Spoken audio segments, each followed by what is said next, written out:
Player 2 has joined the game.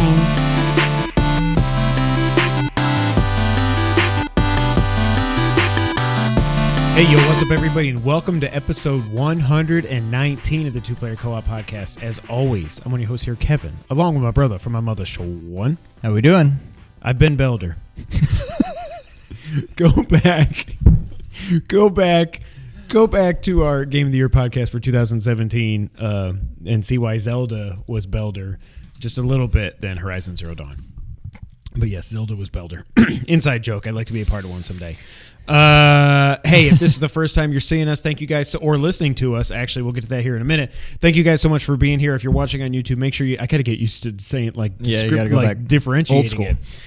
Make sure you hit the like button on the video. Hit subscribe if you have not already. Make sure you also hit that little bell for the ding so you get notified whenever hit the belder so you get notified whenever we put up new videos. If you're listening on audio services, we're back. We'll get to that in a minute. But make sure you, if for some reason, if you're not already, subscribe to us there, rate us 5 stars, share it with your friends and family, all that other stuff. I'm really going to have to get used to, I got to go back and listen to old podcasts when we still did audio to remember what I said. But anyways, You'll get there. If this is the first time you're hearing us on audio in a while, you might not know that we now have a merch store. Go to teespring.com/stores/2player-co-op to check out all the merch you can get. We'll actually talk about that in the audio and stuff here in a minute and whatever. We also have a Twitch channel, twitch.tv/2player_co-op. We got a comment on my my awesome PUBG. We got Cheese Biscuit, new subscriber, Was that follower, whatever. Was that the one that I don't know who made the video? comment. I didn't see a comment. I got to go back and look at it, but somebody commented on my PUBG highlight. It was like, oh my God, please play more PUBG. Okay. I suck at it. But again, like before we ever did this, when I was thinking about doing YouTube on my own just for fun, I was going to do, we've talked about this on the podcast, but I was going to do Call of Duty because like duty like poop because I suck so bad that it would just be funny to watch. D-O-O-D-Y, yeah. It's pretty good. But I didn't do that. So yeah, this is a very special episode. We'll get to all that here in a minute. How you doing? It's been a while since we podcasted. We see each other a lot, but it's been a while since we podcasted. I'm good. We'll get to Christmas here in a minute, but there's a couple things I want to talk about first. Movie reviews. We're going to try to do more of them next year, or now this year as well. And this year and next year. We'll get to that in a minute. But we both there's 2 movies I want to talk about. I bet you can't guess what they are. I finally saw it. Sean saw it for the second time yesterday. I saw it for the first time. We finally went and saw Spider-Man and the Spider-Verse. I cried 3 times. I'm not going to say when I cried in case you haven't seen it yet. If you have not seen this movie yet, please, God, go see this movie. Make sure they make more of these. Like, I think Venom like doubled it at the box office. I'm like, Venom was fun. This was great. This was a flat out 10 out of 10 movie. This is one of my favorite comic book / superhero movies of all time. Period. Like I went into it like Miles Morales, I love you now. Like I went into last year. Like, I'm like, I don't get it. Like, Peter Parker's always been my Spider-Man. I get Miles Morales is obviously a huge deal to a certain segment of people. Like, obviously, I get that. But, like, I've just never, like, I've never read any comics with him or any movies or anything like that. Then I played. What I really like is this whole transition, which I was kind of worried. I don't know how they did it in the comics. It's probably pretty similar. But I was worried that in the comics it was like, oh, Peter Parker's dead. And Miles Morales is like, I'll do it. Like, I like that they have this that they have however little or however much time together where it's like the passing of the torch kind of thing. And they're in the movie and in the game, like their chemistry is awesome. It's just like it works. And I like how they did it. I was kind of worried. Yeah. The way it was done was just like, well, Peter Parker died and now Miles Morales just steps in. So yeah, we might get into minor spoilers here, but it's been out for a month almost now. I was wondering, I actually thought, it was just going to be, I thought we were going to open this movie and Miles already has powers. That's all I'll say. That's not spoiling anything. I didn't know we were going to go through that whole story arc for those 15 minutes or so that were just so well done. I didn't know we were going to do that. But yeah, what I was saying is between the game and also now I want to go back. Now I do want to download the DLC. I've heard mixed things on it, but now I want to go download the DLC because it's just so much fun. And the Sony suit is in there. That's not a spoiler. That was part of it. It's not. I mean, it's just like a little Easter egg. You see it, yeah. But between the game and this, like, I freaking love Miles Morales. He was completely different in Spider-Man the game, much older than he was in this. I think this is more true to the comics and stuff. go to youtube.com/blurredwithoutfear.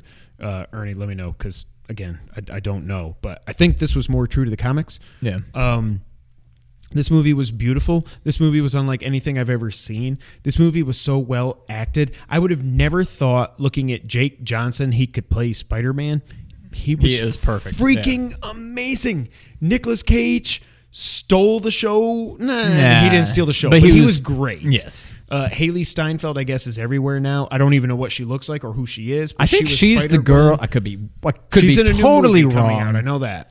I think she's the girl, not that I've seen it, but I think she's the girl in Bumblebee. That is correct. I think she's a singer. She's like a singer who's now trying to get into acting, or maybe she's like she may have been like a Disney. Maybe she's like I have no idea. Like a fourth generation Disney kid or something. Yeah. But I don't know. I mean, we're not doing our full movie review here, so we're not going to do any full spoilers and everything. But God, it is a flat out 10 out of 10. It is. After having a day to stew on it, I think I like it better than Homecoming. Like, I didn't think anything was going to top Spider-Man 2. Homecoming easily topped it. I didn't think anything could top Homecoming.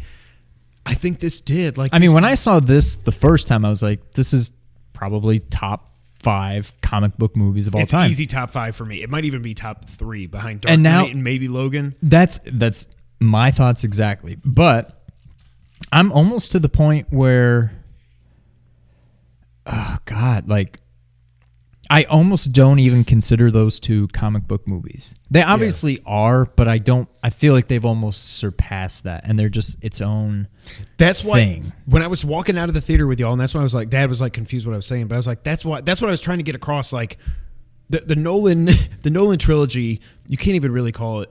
I mean, you can obviously because it's Batman, but it's not like. It's nothing like Avengers. It's nothing like Aquaman. We'll get to that here in a minute. It's nothing like this. And Logan isn't really either. They're just great movies. Yeah. When you're going for like a comic book movie, I don't know how it gets any better than this. Mm-hmm. Yeah, I mean, it's easily top 5, and I don't know how I could ever rank them. But if it's behind anything, maybe Dark Knight and Logan, and that might be it. I don't know. It's better than Wonder Woman. It's better than Batman versus Superman. Yeah. I mean, it's better than a little better than. But it also, man, I love Winter Soldier. But Winter Soldier's not on the level of Dark Knight and Logan. It's not as much as I love that movie. It's not in Avengers not Endgame. Infinity War is not either. It's completely different. But 10 out of 10. Would you agree? Oh, 100%. Yeah. God, that's amazing. We also saw Aquaman. We saw it right when it came out. We have not podcasted since before Christmas. Now saying Aquaman, I'm like, oh yeah, it's been a while since we podcasted when we did the looking ahead to 2019. Now that I've had a few weeks to stew on it, by the way, Aquaman, as we're recording this Sunday night, $941 million. It's easily going to get to $1 billion this week. Thank you, James Wan, for saving the DCEU, if it even exists anymore. I don't know. I really like this movie. I do think it is number 3, which is crazy because it's blown by everything when it comes to money. I think for me, it still goes Wonder Woman, 9.2, Man of Steel, 8.8. This is a solid 8.5. I do like Man of Steel better than this. Man of Steel is like 2.5 hours. It doesn't feel like it's 2.5 hours. This is 2 hours and I think 19 minutes, and it's about 20 minutes too long. That's the only thing I think that's my biggest complaint is it just seemed too long. I liked it, but I don't think I liked it as much as many people. It was a good movie, but it felt very long. It just felt like it just had a weird flow to me. It was like an Uncharted. Like we said in the time, it was almost like it turned into an Uncharted game where you go from place to place. Like maybe take out one of those places. Right. Like in Last Jedi, just take out the whole casino planet and you would have had a much better movie. Yeah. But there's nothing that sticks out about it that's like I think they have the second best villain. I think Zod is still the best villain in the DCEU. I think Patrick, what's his name? Wilson was phenomenal. I thought he was so good. I thought the action, it was shout out James Wan. You should be pissed. The fact that this isn't getting nominated for visual effects blows my mind. That's unbelievable. I've never if there's anything that's perfect about this movie, it's that. It's like the best looking CGI world since Avatar, and I don't think anything even comes close. It's beautiful. Now I know why they took they did like, I want to say like over a year of post-production on this, maybe like a year and a half trying to get it right. It was worth it. You guys did a fantastic job. Yeah. I think I do still like Man of Steel better. It's interesting. Like I wonder where we're going though. Like, so we got Shazam in a few months. Wonder Woman, I forgot that got bumped to 2020. I hate that. They've already wrapped filming, so that's crazy to me that it's going to be a year and a half of post-production before it comes out. Yeah. The Batman, supposedly, they're saying it's going into production late 2019. The script is done. They're going to make tweaks to it before then, but when they actually say... Exactly. When Matt Reeves shows like the ka-chunk and it says the Batman, I'll believe it that it's happening. And when we actually find out who Batman is, I mean, he's Bruce Wayne, but who Batman Bruce Wayne is, I'll believe it.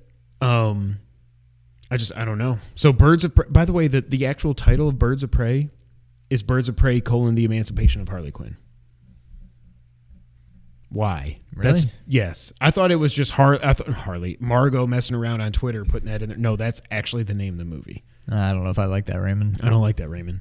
The movie, I think the movie will be good though. Suicide Squad 2 supposedly is happening. I was talking to Rasan today. I was like, did they ever confirm James Gunn? He doesn't think so. But then we've also got like the first official standalone movie from DC since they started the DCEU. We've got Joker coming out in October of this year. So I don't know. You're talking Joaquin? That is part of the DCEU. It's not. That's what I'm saying. Okay. It's the first. Okay, I was going to say. I thought you said it was. It's like, the first of. Oh, what were they calling it? Not Legacy. They were calling them something like that, though. It was some kind of title that they're not in the DCEU. They're just going to be these one-off DC movies. Okay.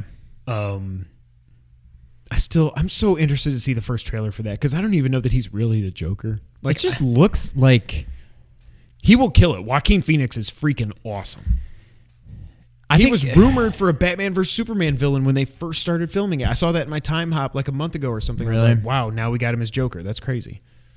I don't know. I'm very intrigued by the movie, and I think it'll be good. I just don't know if it'll feel like... I don't know that we need it. I don't know that we need a Joker origin movie. Like, it seems like he's a clown. He's a clown. It's like a horror movie. He looks like a scary clown as opposed to just a guy who paints his face. Like, I don't think of Joker as a clown. Right. Joaquin Phoenix is a clown. I don't know. Something just seems off to me, but... Yeah, it clearly seems like they're not going the Red Hood approach where he was taken advantage of and then he fell in the vat and blah, blah, blah. Now, I do wonder if they're just going to go full fan service at the end of this and we're going to get a 30-second clip of somebody, clearly not Ben Affleck, in a warehouse knocking him into the vat and that's how it ends or something. I just wonder. I doubt it. I mean, I wouldn't think so because they're obviously, I don't think they're going to do any more of these. If it is a standalone movie, it's just Joker. I don't know. I'm curious to see where... I don't know that the DCEU really has a plan. I mean, they have a plan, obviously. They know supposedly what's coming, but I don't know. Marvel, from the very beginning, it's like, here's these guys, and then they converge, and then they break up, and they have their own solo movies, and here comes some other people, and then they converge in Avengers, and then they go their own separate ways, and here's some new people, and then it all kind of like makes sense. This, it just seems like they're like they're all over the place, and I don't know. Well, the reason for that is there going to be like a Justice League 2? No, there was going to be. Like, is there going to be nothing but standalone, maybe cameos from like... I think right now what they're doing, and there's been some interviews that alluded to this, that they're like, we just want to focus on making good movies, thank you, and not trying to interconnect everything. So, like what you were talking about, there was a vision. That's Marvel. No. But there was a vision. Was a vision that all of a sudden the vision was Zack Snyder's. And they said, ooh, people don't like, I'm sad Batman, I'm sad Superman, and Martha's my mom, and she's my mom, and we're going to fight. Like, he had a vision for what he was trying to do around the whole, it was going to go Man of Steel, Batman vs. Superman, Justice League 2, and then another Superman movie, I think is what they were going to do. Or maybe it was a Superman and then Justice League 2. But he had a plan for 5 movies. He had it all laid out. And then even though Batman vs. Superman made $876 million, don't quote me on that, something like that.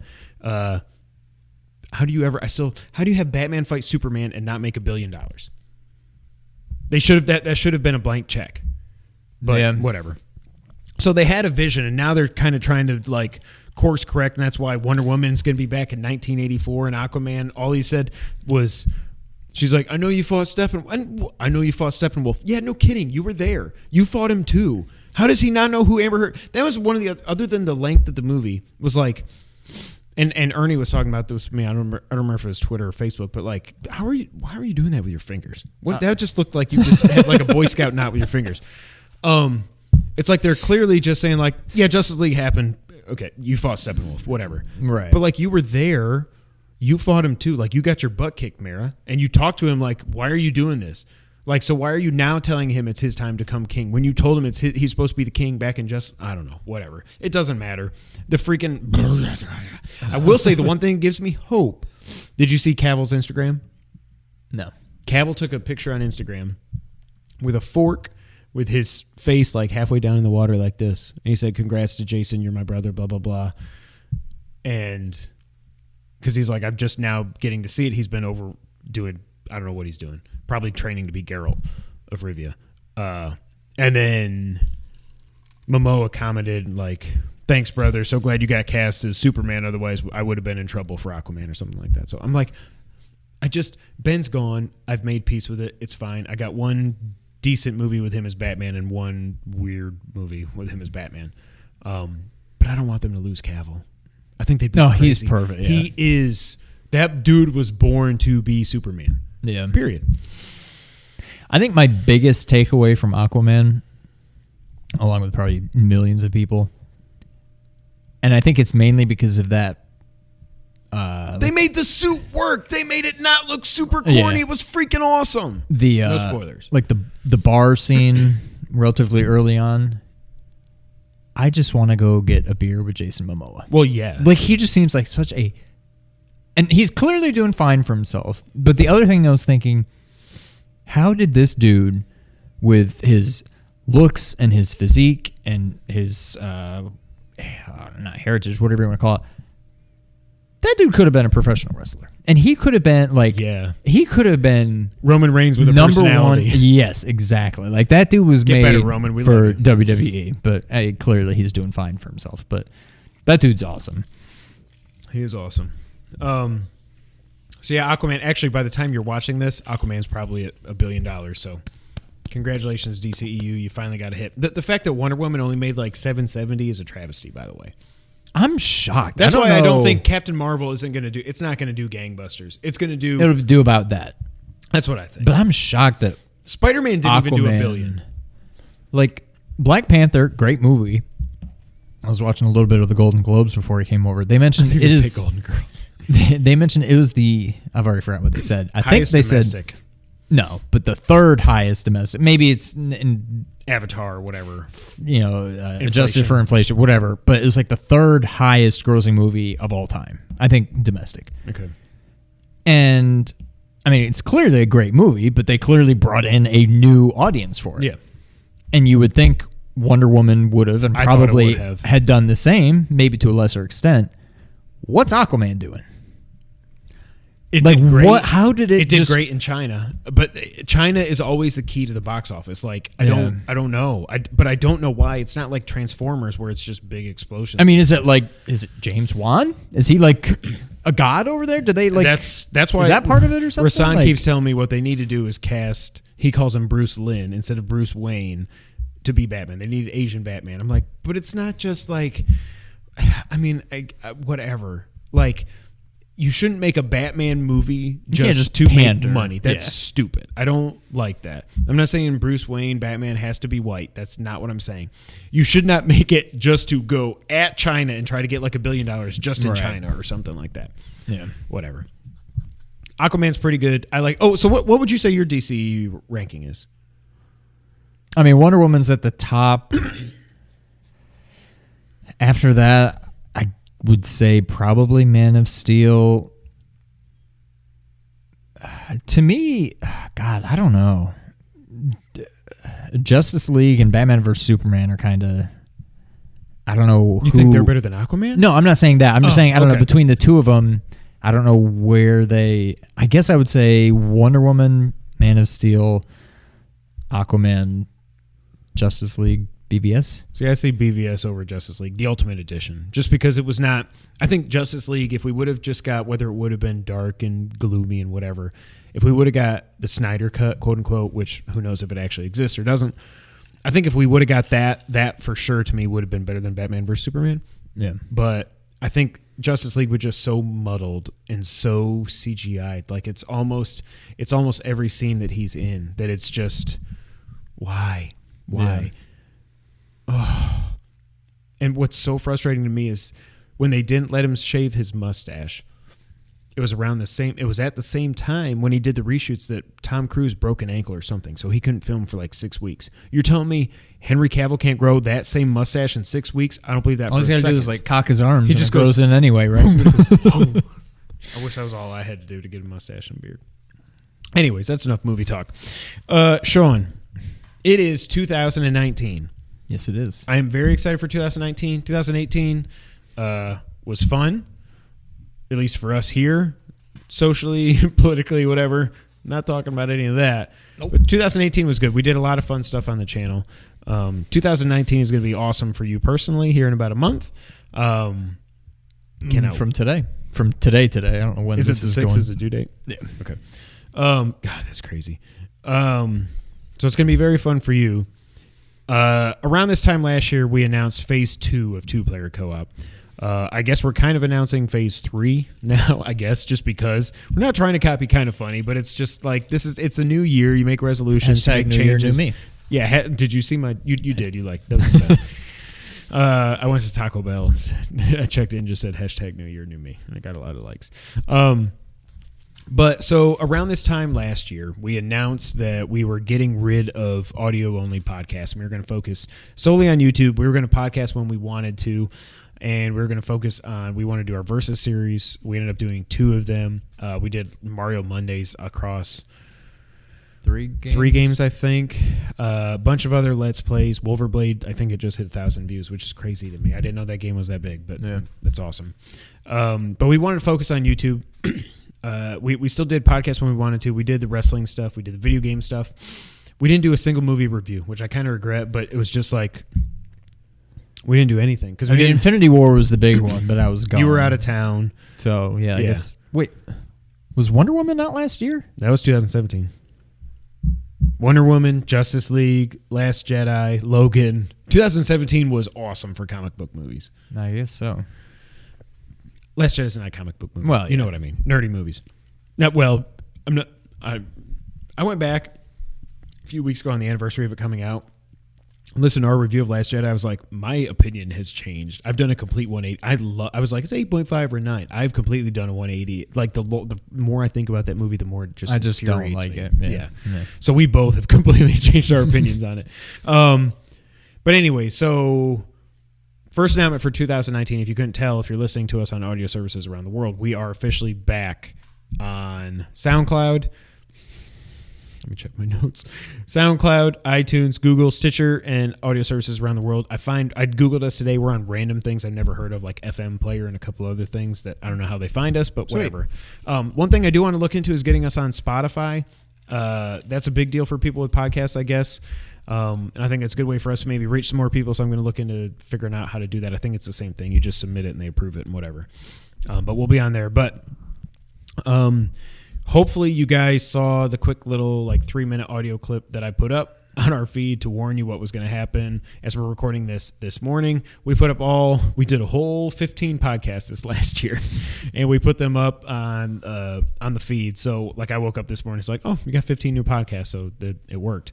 Don't feel like you have to listen to them or click them or whatever. They're there if you want to listen to them. If you don't, that's fine as well. But I wanted to make sure that we had the continuity that we didn't just go from 103 to 119. So we've got the 15 that we did from this year up there as well. And yeah, we're back on audio. If there's any issues, like if you get hit with 119 podcasts or something, I don't think that's going to happen, because I would think whatever iTunes represents everything, it would represent everything. It should be the same, yeah. Yeah.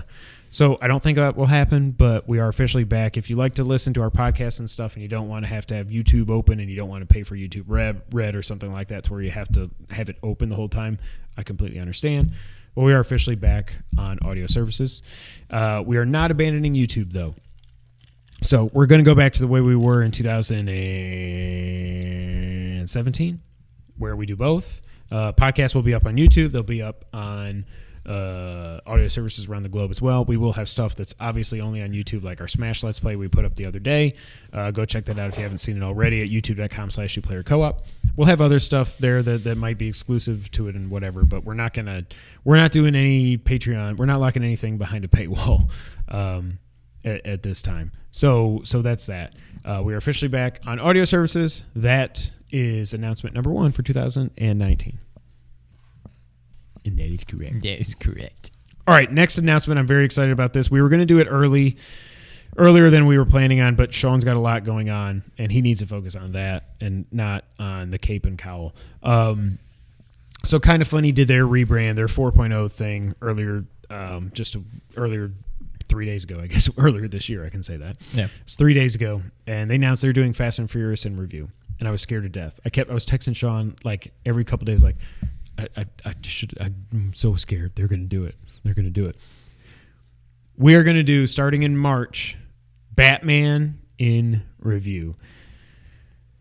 I don't know if that's going to be the final name. It's probably just because that's a fun name. We're doing Batman in review starting in March. We're going to do all 9 modern live action Batman movies, starting with Batman 89. We thought about going back to 66. No. There's no point. There's no point going back to 45 or whatever that really weird one is when Batman's ears are like, Have you ever seen this? And he's just like super fat. It's horrible. I'm gonna look it up. Look up first It's like 45 or 48 or something like that. So that means we're going to go through Batman 89, Batman Returns, Batman Forever, which is I'm excited to revisit that. And Batman and Robin, I'm not excited to revisit that. Batman Begins, The Dark Knight, The Dark Knight Rises, Batman versus Superman, and Justice League. So all 9 live act. We're not doing Suicide Squad because that was just a cameo, and I'm probably never going to watch that movie again. So I think what the plan will be, starting in March, we're going to alternate weeks. We'll do a week where we do Batman in review, and then we'll do the video game podcast, Batman in review, video game, and we'll do that until we get through all 9 movies. It just depends on how the schedules work. Again, remember, this is not our full-time job. But it's something I've wanted to do for a while. I was worried that Kind of Funny was going to do either Batman in review or the DCEU in review.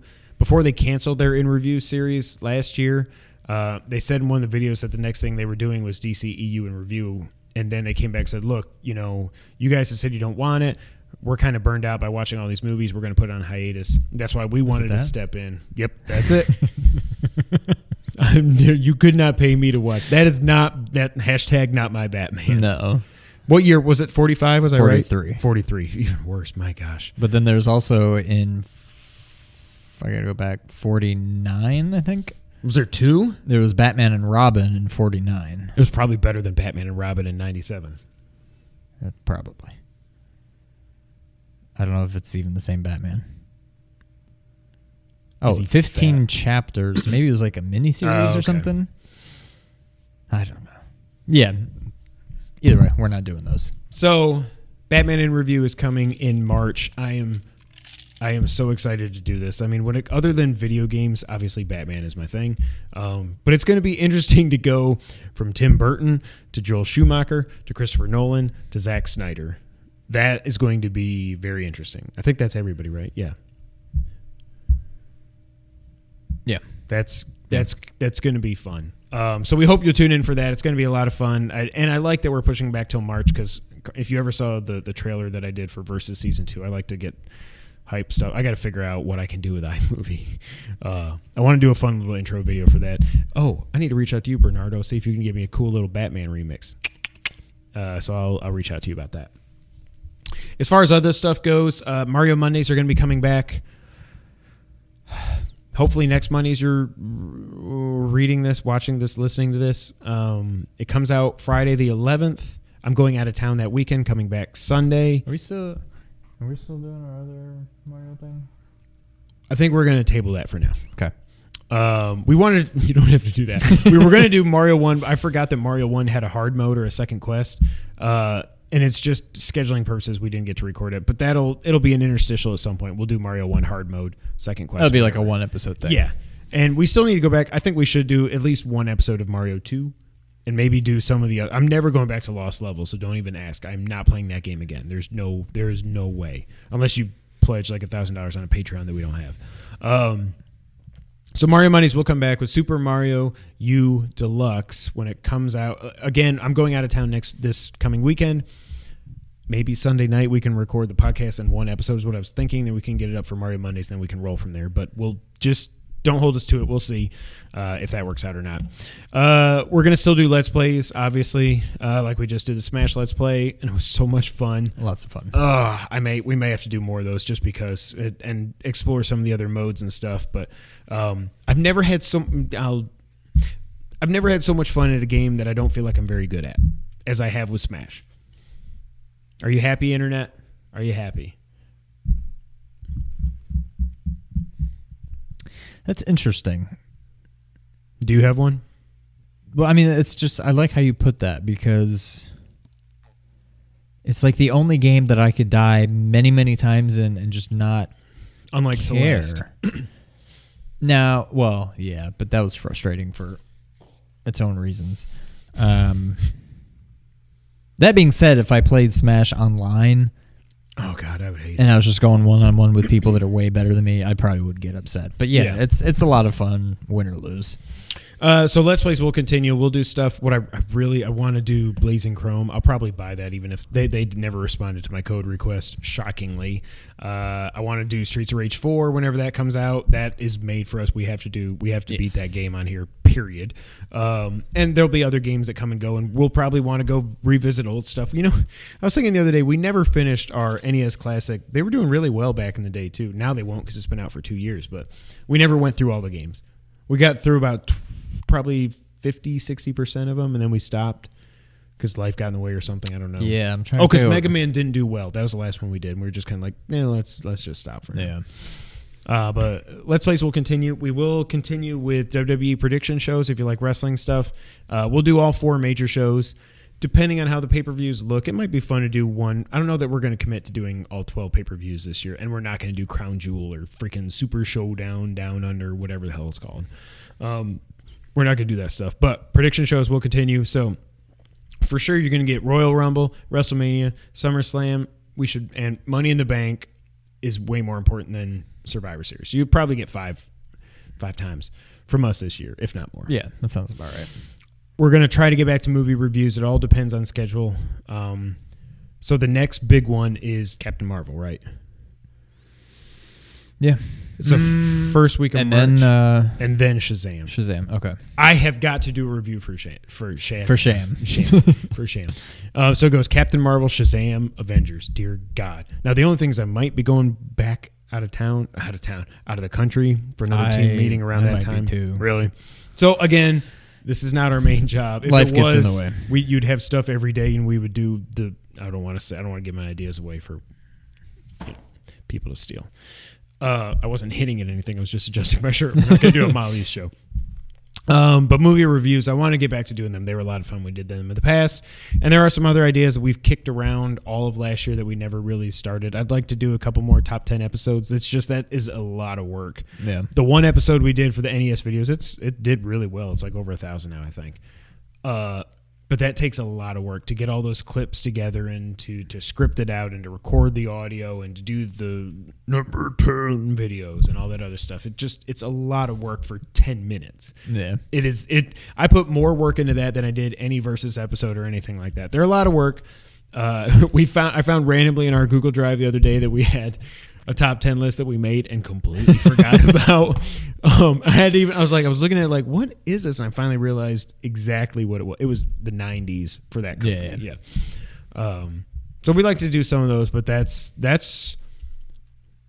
mostly it. Now, we're not going to be here every single week. Like I said, Sean's getting ready to have a baby, or Brittany's getting ready to have the baby. But Sean's getting ready to have his new life. A baby. He's getting ready to have a baby in his arms, and that takes precedent over everything. I will try to not miss a week. We'll see. Nick, Adam, Ernie, I'm looking at y'all. I almost and I want to have them on, but part of me almost wants to try to do the whole solo podcast thing just to see what happens and how long I can go. Like, I've got an idea for it, how long I can go. It couldn't hurt. God. And I've got an idea for the back of the box as well. I'm not going to do it live, but like I've got it. I've got it all in my head. I might do one solo episode, maybe try to get Nick or Adam on for one and Ernie on for one, or however long Sean's out. It's perfectly fine. So, could you? Do we think we've got the like Google Hangout kind of thing down? Like, yes. Could we have good buddy Logan? Maybe we could have Logan on. Call in or something. I forgot on it popped up in my time hop. We were supposed to do a video with Alex to talk about Zelda like 2 years ago, and he was down for it, and we never did it. Really? Yeah. I don't remember that. But yeah, the only problem is there's no internet in the Pool House recording studios. That's a problem. And it's tough with my life with 4 kids and a wife and a dog, and well, that's it now. I can't record. We have to record out here. That's the only difficult thing there, but we'll see. We'll figure it out. Sean, are you excited for 2019? I'm very excited. Other than the awesome thing, are you excited for the channel? Do you like what do you think? Like, and that was the other thing. Like I said in my little update video, like I've seen the comments on YouTube. I've seen people DMing me on Twitter and tweeting at me on Twitter, be like, "Hey, do you have audio? Didn't you guys used to be on audio? You haven't uploaded in 33 months." We had it hadn't been 33 months. It's just the way that Podbean or whatever did that. I don't know what it was, but we've heard you. We know you like, and even Nick told me like, "Man, I love listening to you guys. I just wish you were on audio. It's just easier when I'm driving around all day." I get that. Again, you can't have, and if you have YouTube open, you're burning through your data. Yeah. I get it. If you're not on Wi-Fi or anything. So I'm happy we're going back to it. And honestly, that was the reason, one of the reasons we wanted to do the t-shirt thing is we wanted to try to get a little bit of money from that, which we did get a little bit, not enough to cover the cost of SoundCloud. But we were hoping to sell T-shirts to help finance SoundCloud, because SoundCloud is $150 a year. That doesn't sound like a lot, but when you make $0 money doing this, yeah. Now, if we can get to 1,000 subs this year, we've got that $75 sitting in there from YouTube. True. Now our WWE 2K17 video has been racking up views with no freaking ads on it because of stupid YouTube. Oh, so frustrating. Ernie, just send a brother like 225 subs, please. Yeah. Are you excited for what 2019 holds, though? I am. I think it'll be fun. Getting kind of back to the roots, as it were. Questlove. The roots are awesome. Questlove. Well, yeah, but I mean the roots themselves, they're awesome. What are there any? What's another root? I don't know their names. I just know their music is freaking awesome. Yes. No, it should be a good time. I'm looking forward to it. Like I said, we'll have a little, or like he said, we'll have a little gap. Well, we shouldn't really have a gap in, because I think you'll I'll hold be able it to down. fill in the gaps. Yeah, but we should do all right. But yeah, we're gonna try to hit every week this year with some kind of content. Yeah, with some, we may pre-record like that one time we did when you were gonna be out of town and I was going, when you got married and I was going to the beach. We did the all games edition with Jason. That was fun. We can pre-record stuff that's just evergreen and easy to just be like, what's the best game from every PlayStation console? Yeah. Oh, well, I write that down. Write that down. Please write that down. All right, so that's it for 2019. 2018 is almost in the past, but I want to talk about it is real already quick. In the past. Well, I mean, but not when we're talking about it. The one thing I want to talk about too is I want to do a quick little Christmas recap of and talk about, this also leads into what we've been playing. Christmas is awesome. Christmas was awesome. I'm going to talk through my stuff because yours is awesome, so I want to wait for that. But little recap of Kevin's Nerdy Christmas, because I am a giant child. I got Assassin's Creed Odyssey. Hold that thought. Majora's Mask 3D for the 3DS. I don't know when I'm going to get to it, but I'm glad I finally have it. I'm going to, like, maybe that's what I do if I do have to go overseas again. I just take that and that's what I play. Yeah. I feel like I have to play it with a guide, but whatever. Yep. No. Is it beatable without a guide? I beat it without a guide. Well, yeah, that's without there was no internet then. In 2000, there was no internet. I would try it without a guide. The hardest thing I've found, I don't know if you agree with me, but anytime I've played like a Final Fantasy game, which is usually the culprit, where I try to play it without a guide, as soon as I need a guide, it's never hard to off. put said guide down. So try to do it without a guide. Embrace getting lost, because you will get lost. And if you need to use a guide, try to put it down after. Now, I forget, do you have it on 3DS or have you only played on N64? I've only played the original. So I wonder if it's like or Ocarina that I'm sure I have an extra item slot, like the Iron Boot. Like it must be a little bit easier to play as far as inventory management, but I don't know how that. I don't remember anything. The worst part that's the equivalent of the Water Iron Temple. Boots, in Ocarina. The worst part about Majora, they did not fix. Okay. Is it the mask? Because I switching watched like a video. The masks aren't that bad. stuff? Okay. I watched a video on YouTube maybe a month or so ago while work was very slow around Christmas, and I was just on a YouTube binge. Yeah. There's a song you can play that like creates a statue of you basically that you can use to like hold down a switch while you go and push the switch kind of thing. And you can do that for regular Link, Deku Link, Majora. Zora Link, and Big Rock Guy. Those guys. Belder. Goron Link. Goron. And there's a part near the end of the game where you're like climbing up this thing where you need to like play the song so you can put your thing here, and then put on a different mask, go and stand on this one, play the song so you can put a statue there, go stand on this one, switch your mask, play that song so you can. And it's just kind of, it's like one part of the whole game, and it's near the end, so you don't need to worry about it for a while. That's the closest equivalent to the Iron Boots Water Temple thing. Okay. And they didn't fix it. Okay. But it's on your way to a level, I think probably to the last level. So it's not even the length of the Water Temple, but it is annoying. Yeah. But you got a ways before you have to worry about that. Okay. Well, I'm excited to finally get into them. I also got 4 of the boss fight books. If you're not familiar with boss fight books, look them up. They're these paperback books about video games and the development of those games. And there's a book dedicated to each game. I got 4 of them. I got Super Mario 2, Super Mario 3, Shovel Knight, and Metal Gear Solid. I'm very excited to check those out. I also got, in terms of books, I got Playing with Superpower Nintendo Super NES Classics, which is so cool. I've only gone through the opening where they talk about the Super NES and the development and stuff, and I've gone through Zelda, and I've gone through Mario World, and I might have gone through one other. Or no, I got up to Mario Kart, and I haven't read that yet. I also got Street Fighter 2, the animated movie. I'm very freaking excited about that. I forgot about that. On Blu-ray. I'm sure it's the unedited version, so I probably won't be able to watch it with my kids because Vegas. Does it have both? No, it's just the unedited. It is? So I Okay. can't. No. I'm pretty sure. I don't know if Chun-Li in that or not. I just don't remember. I feel like she might be, but I know the movie is so good.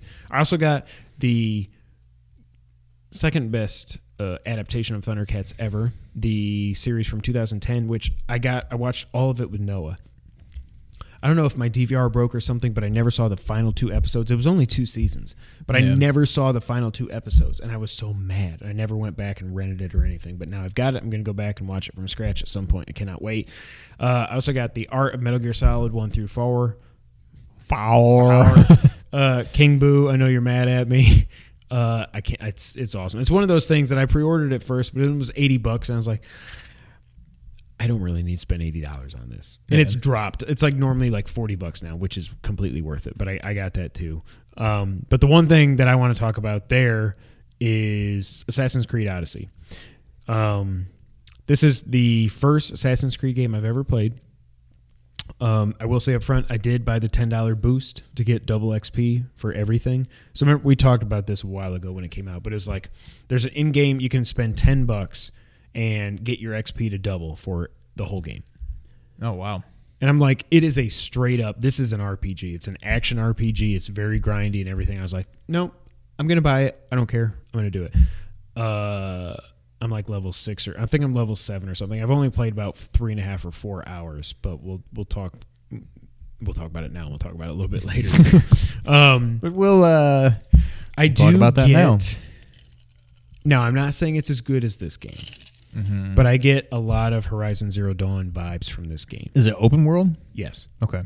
You are in ancient Greece, which again, like, I love that God of War went to Norse mythology and everything, but I just love ancient Greece is awesome to me. I think There's monsters and stuff in this. I haven't gotten to that point yet. It's all just people.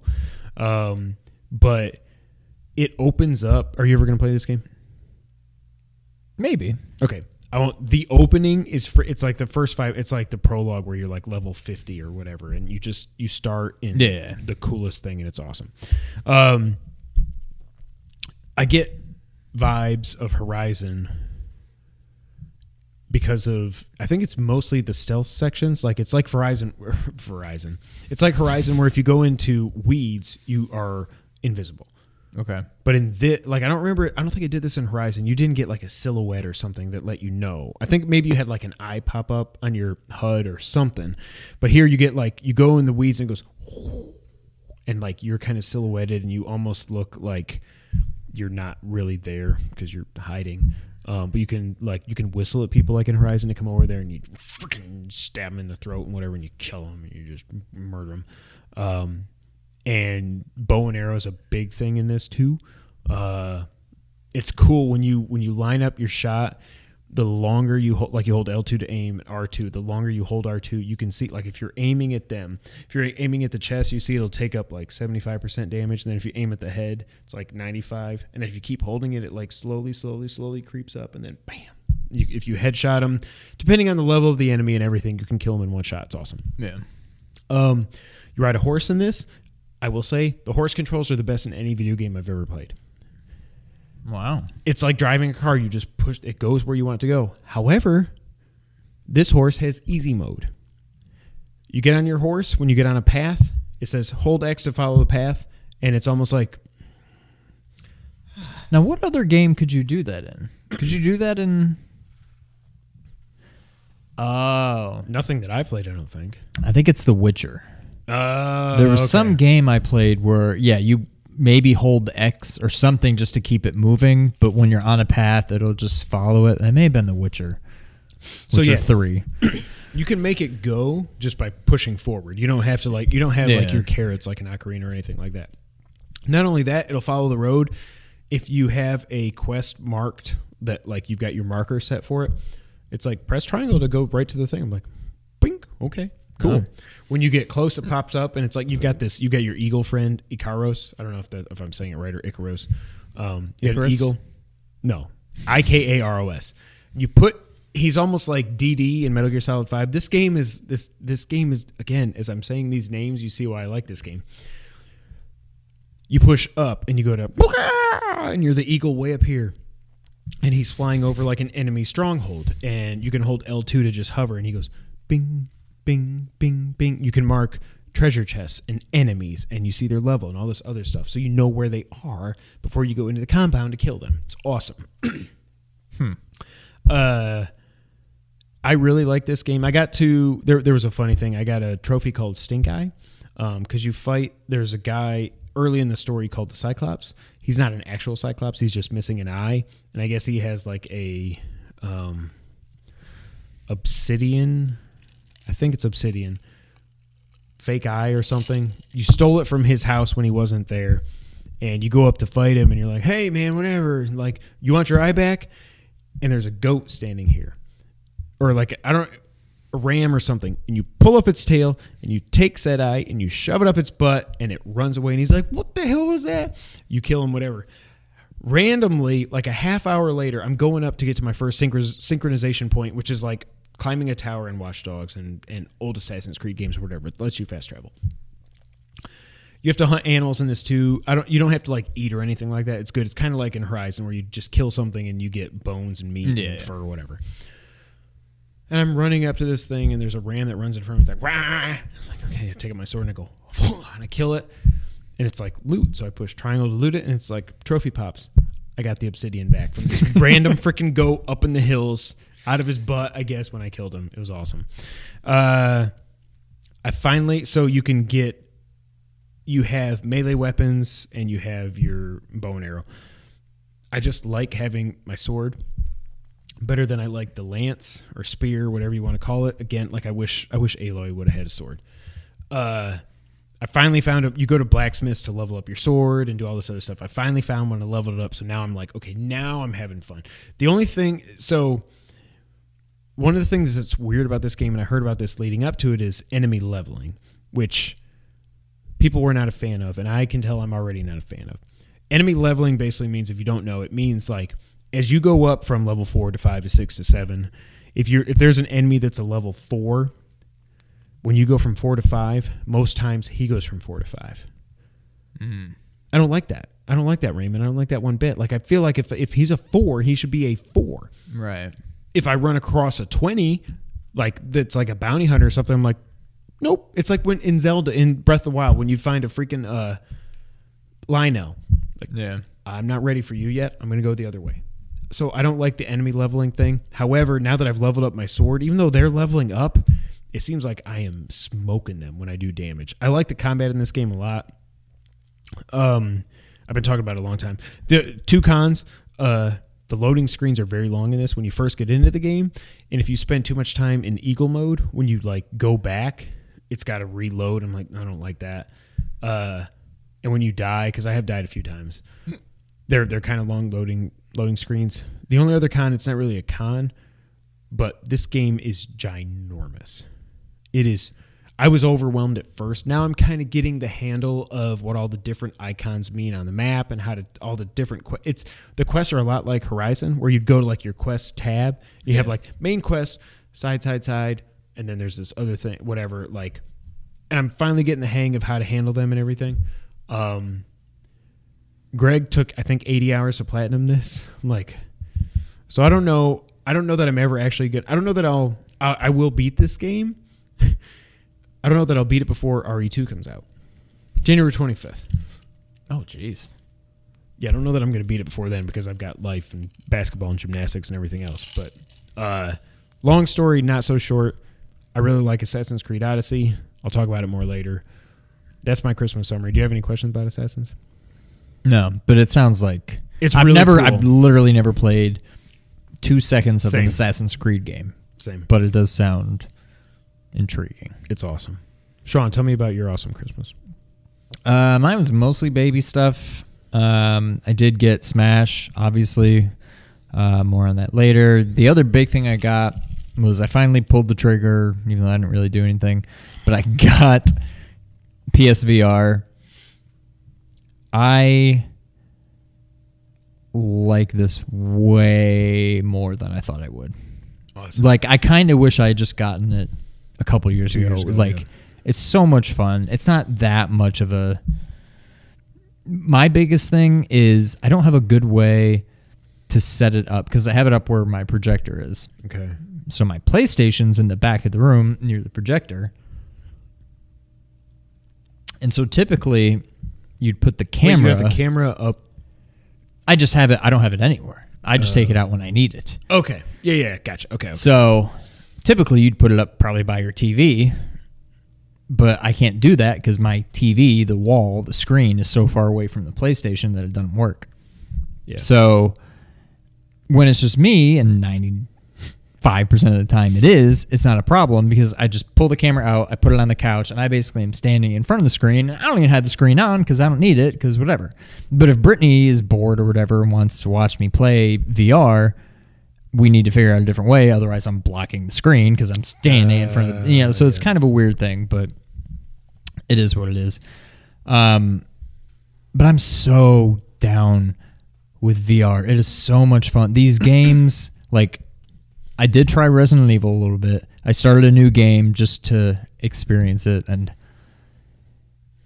did you poop your pants? No, but I audibly yelled out at one point, which I don't think I've ever done in a video game. Resident Evil games going back to Resident Evil 1 back in like 1995, 6, whenever we had the Saturn, always kind of scared me. And then Resident Evil 7 took it to a whole new level. But I don't think I've ever physically been like, ah! Like screamed.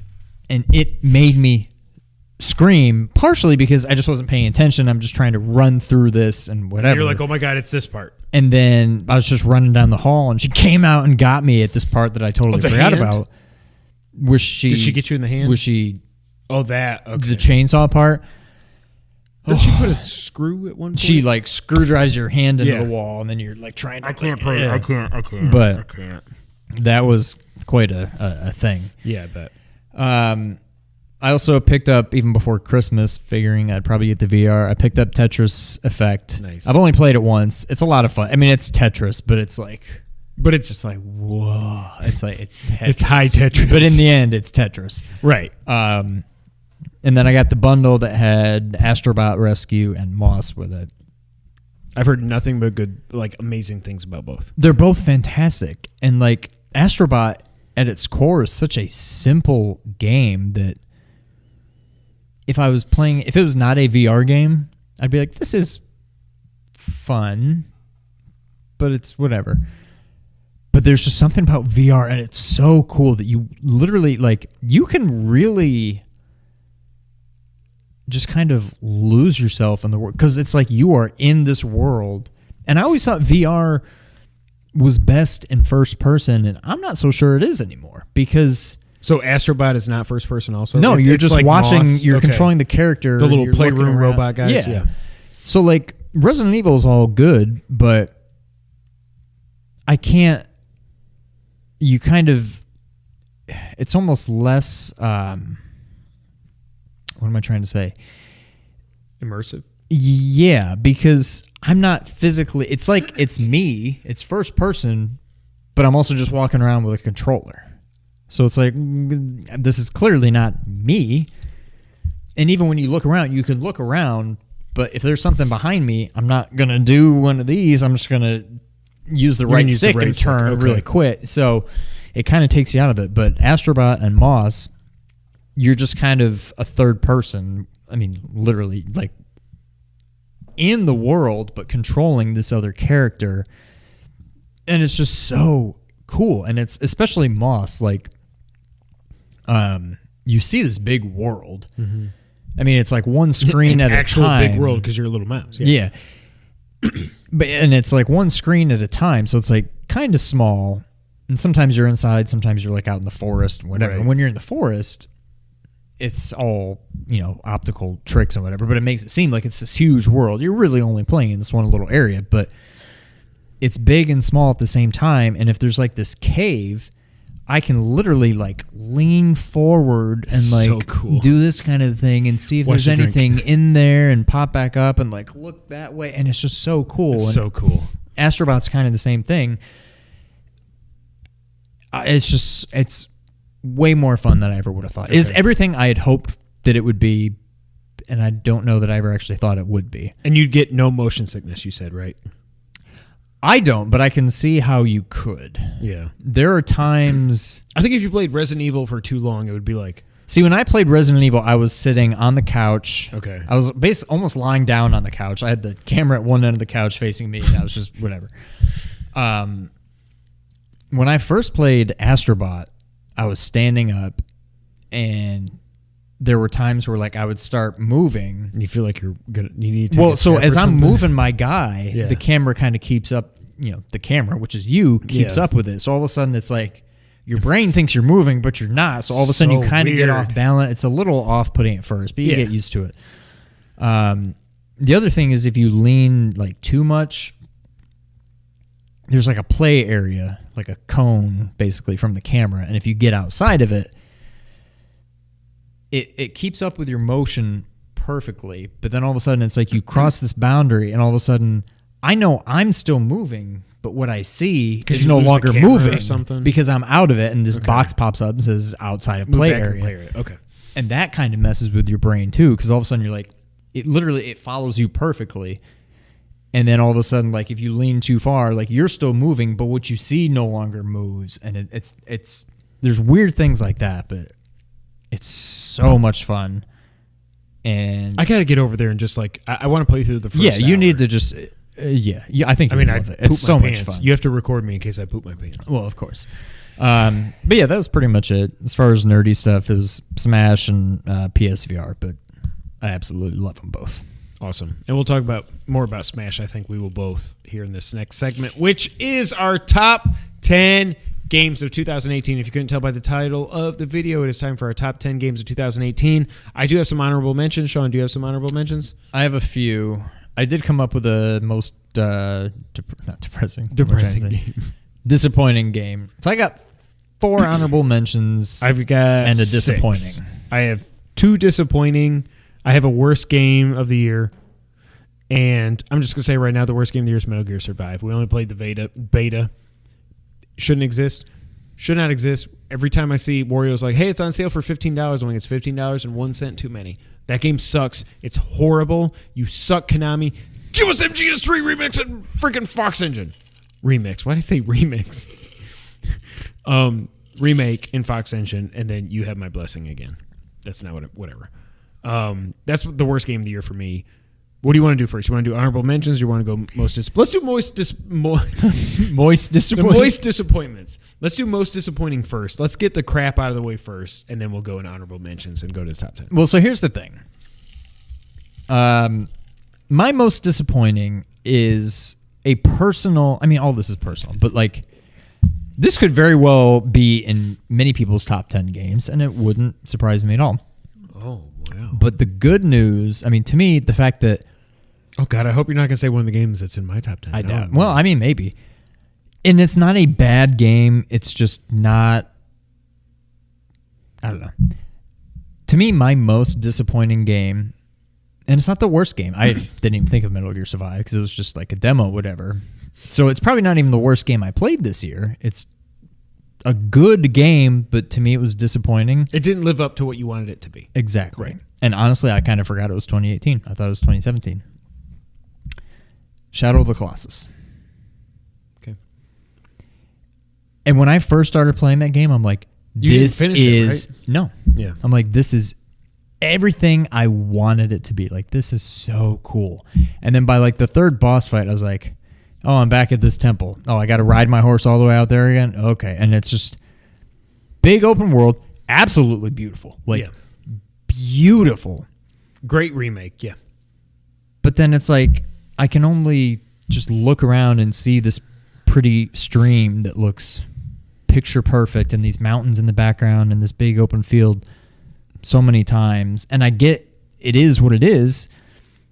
But part of me is like, I kind of wish there were some enemies. I kind of wish something was attacking me out here. Like, instead of just horse from temple. It goes back to almost one of the main things that made me not want anything to do with Red Dead is that's what this game is. It's just riding your horse to get from here to where you need to be. And now in Red Dead, I'm sure probably some stuff happens between point A and point B. And the boss fights were fun, but they were just very repetitive. And it was just... Okay, find the blue circle, stab it a few times, again, and then it dies. Go down, run away from the black stuff. The black stuff catches you. You end up in the temple. Yeah, exactly. So, and I don't know if I would have played it on PS2. Would I have liked it? Would I have come to the same conclusion? I don't know. I don't know if it's that I had built it up in my mind for so many years, and I'm like, hey, now's finally a good time to play it. Yeah. It just kind of it didn't do it for me. It did at first. I loved it. It was exactly what I wanted. But then once I realized these boss fights are just find a way to climb on it, find the blue circle, and stab it. And I'm like, okay, after 3 or 4 of these, it was just, and I never beat it. And there's a point when I took it out. Oh, worst game of the year? Here's another one I totally forgot about. Destiny. It wasn't this year, but I agree. But that was when I played it. Yeah. And I think I took this game out to play Destiny. I think that was right around the same time. When it was on sale for like $9. Yeah, and part of me knew once I took it out, I'm like, I may not. It ain't going back in. Yeah, and I don't think it ever did. And it was fun while it lasted, but in the end, it was kind of disappointing to me. Yeah. And I understand that's probably not going to jive with a lot of people. A lot of people love it. Great. I loved it at first, but it just didn't do it for me in the end. So that was my disappointing game of the year. I get it. I have a tie for my most disappointing game. I thought one was going to take the cake. And then something came in about November. I bet you can't guess what this is. That tied it. Tacoma. It's funny that I built this game up in my head when I am the only person. Yeah, I don't know why your hopes were ever. I don't know. Like I hated Gone Home. I think Gone Home is the most overrated game I've ever played in my life. If you didn't have the twist about the relationship, that game, no one would say anything about that game. Period. That's why I say it's an Oscar bait game. Tacoma, because maybe it's because it was sci-fi and it's set on this. It's not even sci-fi. It's just set on the space station, and you're using this augmented reality and everything. after 30 minutes, I was like, this is boring, and I got a platinum for it. But then, like, I beat it, and I was like, what the? That was it. It was like an hour and a half, 2 hours. It's just done. That's it. Like, and by the way, I had to restart my game to get the platinum because the basketball I had to throw through the floating hoop disappeared. That sucked. But like, it just so disappointing. I'm done with Fulbright. Like, I thought Gone Home. It's really like, it's not even a good game. Like, I don't even think it's good. It's not even that it's over. It is the most overrated game of all time, and I don't even think it's good. Like, it is like, there's Firewatch, Edith Finch, and then way, way, way down here when it comes to walking simulators. See, to me, Gone Home. All those games from a game perspective are almost identical. Yeah. It's really the story that differentiates it. So you just think the story wasn't good? I think the story was stupid. I think I could see it coming a mile away, other than I thought there was going to be satanic, like, death. I would have rather had somebody be a Satan worshiper and like freaking sacrificing goats and pigs in that secret room, whatever. Spoiler. I mean, no spoilers. That didn't happen. But like, it just was like so blah. And it was just, same thing with Tacoma. Like, it was just all, oh, okay, I'm not going to say what it was, but I'm like, okay. I mean, I thought that was going to happen. We're done? That's it? Really? Yeah. Very disappointing. I will never buy another Fulbright game. Tying that, though, is Hitman 2. And I am so in the minority here. Like, this game did not sell at all. I think sales were down, 90% from Hitman Absolution, which was the last full-release Hitman game. By the way, Hitman, did you see this? Hitman Blood Money and Hitman Absolution HD remixes are coming to PS4. I don't know why I keep calling them remixes. Remakes are coming to PS4 on January 11th. No pricing yet. If they're like $40, I'm not buying it now. It's one of those things I'll wait till it's 50%, and I'll buy them both. Like, Blood Money is still by far the best Hitman game. Absolution's right up there. It might go Blood Money, Contracts, Absolution. Absolution changed up the formula a lot. I didn't play Hitman Season 1 other than the stuff that was free. I don't think I like how they just like, they've gone so hardcore into the sand. And maybe it's because Hitman 2 was released as one full game instead of like, you get this level for 2 months. Go play it, figure out where everything is and where you can find the screwdriver, and you can get this costume and do whatever, and then sneak in here and kill this guy by throwing him into a shark tank or whatever. Like, when I think of this as a full release game, I was like, it just did not click to me. It was like, there's so many targets. There's so much security. In a game that should feel like you have, like, the world is your oyster. To me, it did not feel like, it felt like I was trapped in a elevator with the targets, and I couldn't move at all without them being like, oh, you're the hitman. So, That is probably more disappointing to me than Tacoma, just because I wanted that to be like my number 3 game, because 1 and 2 are set. His 1 and 2 are set, I assume. Yeah. I wanted it to be number 3, and it nowhere near my top 10. Like, it's the most frustrating. I don't know, but I'm in the minority when it comes to it. I really don't think we're ever going to get another Hitman game because the sales were so low. Like, it was like Fallout 76 was a bomb. A week after it came out, they were discounting it to $30. Same with Hitman. Maybe not a week, maybe 2 weeks, whatever it was. But like, Hitman was the same thing as Fallout 76. It was discounted almost immediately. Wow. And that hurts my heart. So those are my 2 most disappointing games of the year. Sean, what do you got for honorable mentions? And of course, let me just do a disclaimer here when we do our honorable mentions and our top 10 and everything. Obviously, these are our personal lists. We're not trying to be like, this is the most technically advanced game ever, and Red Dead is the best thing ever. Also, we don't play everything. Sean doesn't have an Xbox. My kids have an Xbox. I haven't ever played that thing.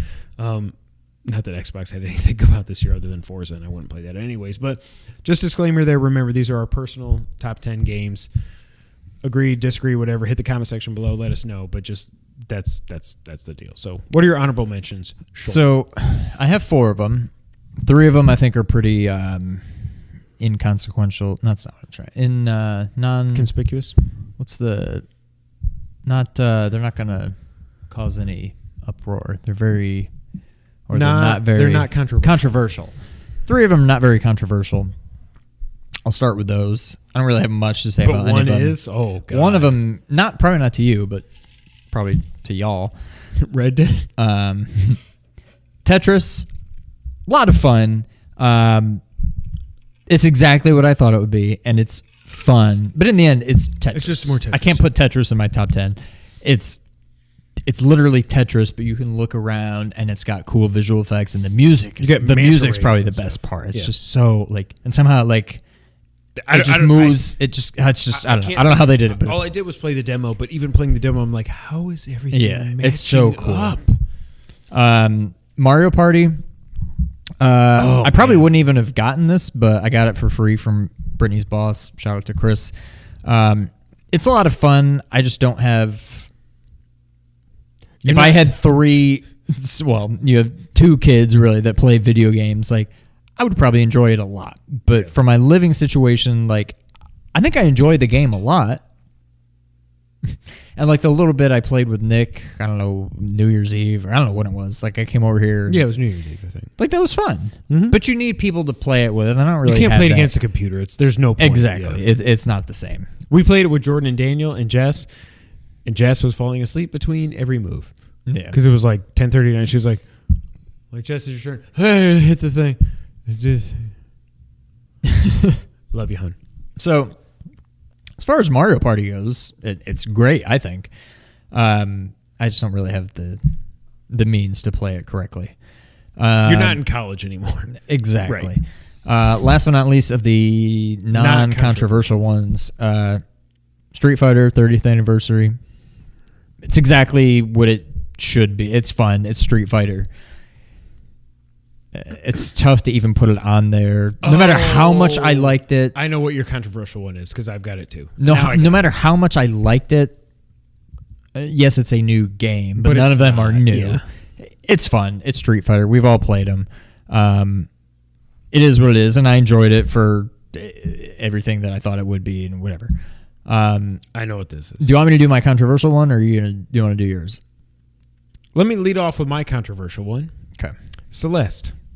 That was mine. Thank you. Now, to be fair, this probably was my number 11. It's not like it was way out of my top 10. 11. Yeah. But, yeah. It's my number 11. It's just I do not see how this game can get a 10 out of 10 from anybody. I don't see how this game... Now, maybe that's because I did not beat it. It's to the point now where I want to go turn on easy mode just to see the story play out. Now, to be because fair... that's what we're missing is the story. Somebody, I don't know if is it Solar or Logan? I want to say Solar's Solar. playing through it one day at a time. That's a good idea. Yeah. And when I was watching that, Shout I'm out like, to James Solar. It did kind of make me want to go back and fire it up again. And when I've got Kira, that's the kind of game that I can just pull out my Switch and just kind of... With easy mode on. You're going to stress yourself out if you don't have no, I think I'm done on hard mode or normal mode or whatever I have. Which is hard enough. Yeah. Now, to be fair, also, part of the problem is I shouldn't have gotten that on Switch. You should not, because the D-pad sucks. I didn't realize how precise the controls need to be. And the game works best when I'm using the Joy-Con. Yep. But the Joy-Con only works if I got my stupid cabinet door open and I'm pointing the controller right at it, which still boggles my mind how that ever became a thing. We need to send our left Joy-Cons in. But it's fun. I'll probably... I don't think by any means am I done with that game. No, I will definitely play it again someday. Yeah. But that's probably because I'm sure some people have that as their game of the year, and it's not in my top 10. But yeah, it's not mine either. That was it for my honorable mentions. I only got through the second world. That's where the shadow, or I think maybe it was the third world. No, I it don't was the remember second, what it was. I think. That's as far as I got, and I was like, I wanted to break my controller. Yep. And that's not fun to me. There's like, I get it. It's kind of like Super Meat Boy is challenging. This is challenging, whatever. I feel like, no, Super Meat Boy is still harder, I think. But it's, I get it. I want to go back and, like I said, play with assist mode to get through the story because that is the best part of this game, in my opinion. I don't like platformers to try to punch you in the face. I want them to be challenging just but hard, fair. This isn't just fair. For the sake of being hard. Right. Like it's, yeah. So Celeste, probably my number 11. These are not in any order, but that probably would be my number 11. Yeah. So put your pitchforks down. Next honorable mention, Street Fighter 30th Anniversary Collection. Again, like some of the best fighting games ever made. Not a new game at all, but it's the best collection of fighting games that I think has ever come out. I still say the best. We should do a top 10 of that. Top 10 what's it called? Collections, whatever. Mario All-Stars is number 1. Spoiler alert for when we do that video. But Street Fighter 30th Anniversary Collection, go watch our videos. There's nothing else I need to say. Secret of Mana remake. Originally I had this in my top 10, and then I realized like I never went back and finished it, and I tried to pick it up a few weeks ago, and I was like, I don't even know where I am or where I'm supposed to go, and this game doesn't tell me. Like I just beat I got the white dragon thing, I think, and I'm like, I don't know where to go next. There's like I'm in a mushroom thing where like I'm in a mushroom city where the mushrooms are talking to me and stuff, and I don't know what I'm supposed to do, and I'm like, this can't be in my top 10 if I did not feel the need to go back and beat this game. Yeah. Like Celeste. Some people rail on this game. Unjustly, I think. Again, I loved Adventures of Mana on the Vita. If you get bored with Kira when you're home for 3 weeks or whatever, you should play Adventures of Mana. If you want there's no recharge for your sword. It is Zelda in the Mana universe, and it's an easy platinum if you level up the right way. A lot of fun. It's like 15 hours to beat it. It's so much fun. Yeah. But I like Secret of Mana. Next on my list, I only played the demo, Tetris Effect, because so much fun. Like even Jess was watching me play it, and she was like, this is Tetris, but it's like crazy. I'm like, yes, those are both correct. Yes. It's awesome. Shout out to PUBG. I wondered if that was going to... I want to go back per our YouTube comments. I guess I should suck more and post videos of it. It's fun. It's nowhere near as well made as Fortnite. God, that hurts me to say. I can't believe I paid $30 for this game. And other than for comedic purposes, I'm not going to get into this game unless you buy it. And then if like me, you, Logan, and Nick, Nick's got it on Xbox, and you can't do crossplay. But if somebody else that has PUBG, Solar, somebody... Like, if we want to do squads on that, that would be fun. That could be fun. That would be a lot of fun. But other than that, like, I suck at online multiplayer games. I don't know why I'm doing this. Also, shout out to Wolverblade. We did a Let's Play of it like we talked about earlier, and it was a lot of fun. It's a throwback to beat-em-ups. It's like a golden axe. It's like a bloody golden axe, I would say. Yeah. It was a lot of fun. We got a lot of views on that video, so that was cool. Also, games that didn't come out this year, I got to give a shout-out to Bloodborne. Yep. I think you would agree on that. Madden for the first time in a long time, because the Giants have like made me want to get a Madden game for the first time in like 3 or 4 years. I had a lot of fun with that. I'm done now because Eli retired. Except that did come out this year. Huh? Except it did come out this year. Well, that's true. But honorable mention, but like it's Madden, so I don't even count Madden. Yeah. Symphony of the Night. I finally beat it this year. I was very proud of myself, and I finally was like, I get why people think this game is awesome. I still think I like Super Metroid just a hair better. Yeah. I think, but I get Symphony of the Night now, and that's why I'm so excited for Bloodstained next year. This year? Well, sorry. Hopefully. Yes. Well, probably maybe next year. I get it now, and I'm so excited to play that game. Also, Telltale Batman. So episodes 4 and 5 came out this year, and they were by far... So 1 was amazing, 2 and 3 were like... Bleh. 4 and 5 just went through the roof, and we're never going to get another Telltale Batman. That sucks. Episodes 4 and 5 this year, with depending on what your choices are with the Joker and if he's good or bad, it's just it was so good, so freaking good. 60% of season 2 of Batman is amazing, and we're never going to get another one, and that sucks. Because I want to know where they were going to go next with Joker and Bruce, and we're never going to know. So that sucks. Those are my honorable mentions. Now, it's time for our top 10. So we're going to do this year, we're going to go 10-10, 9-9, 8-8, and you know what we're saying. Yeah. Again, these are our personal top 10 lists. We haven't played everything. We don't own Xboxes. We did not play Red Dead, and even if we did, we probably wouldn't even put it in honorable mentions. So there. Sorry. Who wants to go first? I'll go. Okay, good. So my number 10, probably had it come out later in the year, maybe would have been a little higher. I think this is one that you said you would count, even though I think this is the one that didn't come out this year. Wow. Blossom Tale. Wow. Okay. I enjoyed the game, But looking back, and this is why I feel like either I need to play it again or maybe I would have You're going to be higher shocked at my thoughts number of 10 it. also, by the way. Had it come out just a couple months ago. Yeah. But I remember, like, the levels were fun. But I remember the overworlds just being kill a bunch of enemies.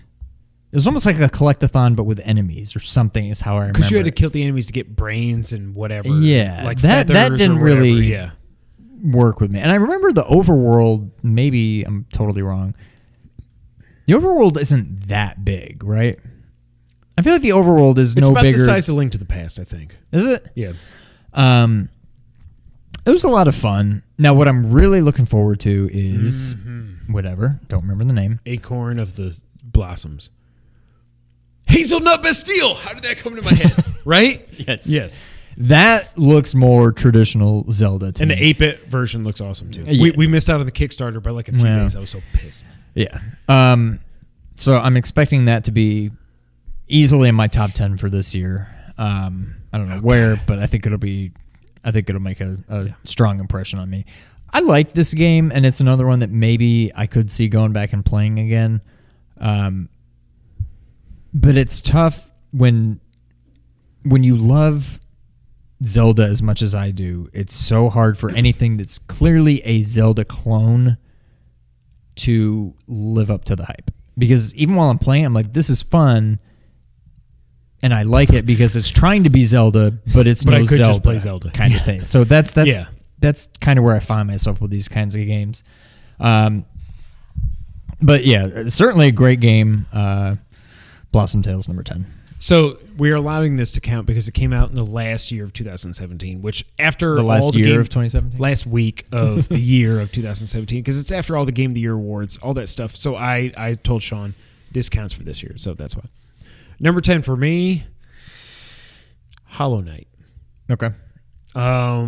I think this game suffered because I was, and I said on the podcast, I was Metroidvania'd out at this point. By the time I finally got to this game, I had played through Chasm and The Messenger. That was probably 30 to 35 hours of gaming between those two. That by the time Hollow Knight's a tough one to end on. Yeah, I probably should have played this before the others. Yeah. I probably played 6, 7, 8 hours, something like that. I can see why it's so good, but I just don't think it was what I wanted at the time that I finally got to play it, if that makes sense. Yeah. At some point, I do want to go back and beat it. I got a decent way, and I'd unlocked like maybe 4 map things, and you had the guy, the fast travel thing that takes you back to the beginning and stuff. And I like it. I like the combat in it. The game is absolutely beautiful. But when I think also what gets into my head is like I saw Ernie and you going back and forth. Ernie's like he put 80 hours into it. And I was like, can't. I just can't do it. Yeah. Can't do it. But for what I played of it, it definitely deserves to be in my top 10. So Hollow Knight is my number 10 game of the year. That's fair. Number 9, along those same veins, Chasm. Now, when I played this game, I'm like, this is probably top 5 games this year. Now, I think between Chasm, Hollow Knight, and The Messenger, I think Chasm is probably the best one to start with. It's the most... I don't know that it's the shortest. It's clearly shorter than Hollow Knight. I don't know how it would compare to Messenger, but it's it's about the straightforward. same with Messenger. Yeah. It is as basic, not in a bad way, but like just basic, straightforward Metroidvania as you can have. There's nothing weird about it. It's very straightforward. There's no twist, yeah. I loved that game so much. And to me, I think I've mentioned this many times. Anytime we do any kind of thing where we're ranking games, a big thing to me is like replayability. And I don't know that I'll ever go through and play it again. Now, to be fair, I beat it, and then I went back and started a new game immediately, pretty much, on hard mode or whatever. Yeah, okay. But not like, mortal, right? Where you die and it's just over. I didn't do that, no. But I tried hard mode. And it didn't seem that much harder to me. I'm like, okay, I think I might be able to do this. And then I was just like fighting a regular enemy, and I fought quite bad, sloppily. and then I just died, and then that was it. And I don't think I ever played it again. It was fun. It was everything I wanted the game to be. But I don't know. It's just it's tough finding. Honestly, I have trouble it's still in your really. top 10. Yeah, I mean, Right. it's tough. I don't have many negative things to say about any of the games in my top 10, but I got to put them in some order. But yeah, Chasm number 9. Originally, I would have thought it would have been top 5, and it didn't quite make it. But top 9 is not bad. We'll talk about both those games in a little bit. Number 9 for Kevin White, Bloodstained Curse of the Moon. So this game kind of came out of nowhere. I did not even know this was a thing. All I've been hearing about is Bloodstained Ritual of the Night. So my number 8. So we'll go ahead. We'll do this. We'll tag combine team these, yeah. back again. So Curse of the Moon, like originally it was an honorable mention, but I was thinking back, like I had so much. I played this game for 4 or 5 hours, whatever it was to beat it. But I was like, this game, like I think if I clear my mind and I go to like obviously Symphony of the Night is a better game, but if I go to old school Castlevania games, it's Castlevania 2 at the top. I'm kidding. It's Castlevania 3 and Bloodlines, like neck and neck. But Castlevania 3, I think, is still my favorite, like old, whatever you would call non-Metroidvania Castlevania game. Castlevania 3 is my favorite. This is Castlevania 3 done even better than Castlevania 3. Like, it's so cool. But they even put like a Metroidvania spin on it to where it's not like you have the branching paths and stuff like you do in Castlevania 3. However, instead of like in like Symphony of the Night, you go and you get like, I don't know what some of the power-ups are. I can't remember. But like to get to different areas of Dracula's castle. Now, it's not other power-ups. You get other characters. Yeah. And you can switch on the fly from... Like, if I could go from Trevor to Grant to Sypha in one thing, and by the way, watch the Netflix show. It's so good. That would have been awesome. But like Curse of the Moon, I did not even know this was a Kickstarter thing. I don't think most people knew this was a Kickstarter thing. To where this got announced and it came out like 2 days later, I was like, I cannot believe I'm even playing this. And the guy, I don't remember what anybody's names were other than actually I don't remember her name. The character from the Real Bloodstained. Right. She's in it too. I don't remember her name. You got the guy with the sword. You got her.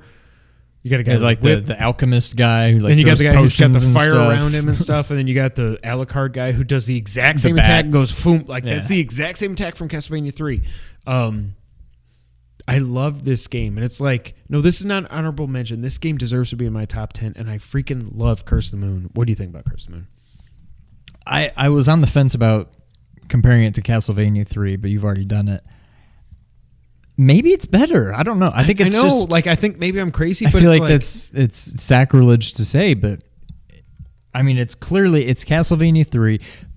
So one thing I kind of forgot about this game, and I didn't even remember it until that's I why I fired told you up go my through Switch. your trophies. Yes, I'm like, let me see what I played this year. You played on Nintendo? Okay. So I'm trying to think. Maybe it was when we went to Ireland. When did this come out? May. So it probably was Ireland. Okay. So I played I think literally the whole game handheld, just kind of trying to get through it just to kill time on the plane. And so I don't even know that I got the full effect of it, and I already want to go back and play it again. But I loved it, and I had just kind of forgotten about it. And today, what's today? Sunday? Maybe a couple days, I don't know when it was, when I finally fired up my Switch, I'm like, let me look at all the games I've played, so I've got a comprehensive list. I came across this, I'm like, oh my God. Yeah. And I think it was yesterday, we were about to run out for something, and I fired it up. I'm like, let me just see this game. And just the title screen and the music. Did you play it on the big screen? I played it on my TV, not the projector, but the TV. No, but right, not on the handheld. Yeah. Okay. And I'm like, and I fell in love with it again. I'm like, I need to play this game again. I was kind of on the fence. I'm like, I feel like it should be in the top 10, but I don't know. And then just loading it up for literally 20 seconds, playing through like maybe 2 screens worth, I'm like, this game's fantastic. So I get right up there with Celeste, probably something that during those 3 weeks while I'm home, I'll probably just throw on the Switch and play a little bit of. But The game is perfect. I mean, it's unabashedly a Castlevania 3 clone. Like, it's not even it's not trying to hide it in the least bit, and I don't care. Yep. But God, I can't wait for the actual game. Hopefully this year. God, I just hope it doesn't suck. I don't think it will. I don't see how it could. They've proven they can recreate 3. So recreate Symphony. Like, I don't see how it could be bad. But yeah. Okay, so that's my number 9. That was your number 8. So now we do so my back number to 8. you. Okay, so back to me. Thanks, Turd Ferguson. Back to Kevin with sports. Number 8 for me, Shadow of the Colossus. Okay. So I did play through the whole game. There were times where it definitely felt like a chore. Do you know the twists and stuff towards the end of this game?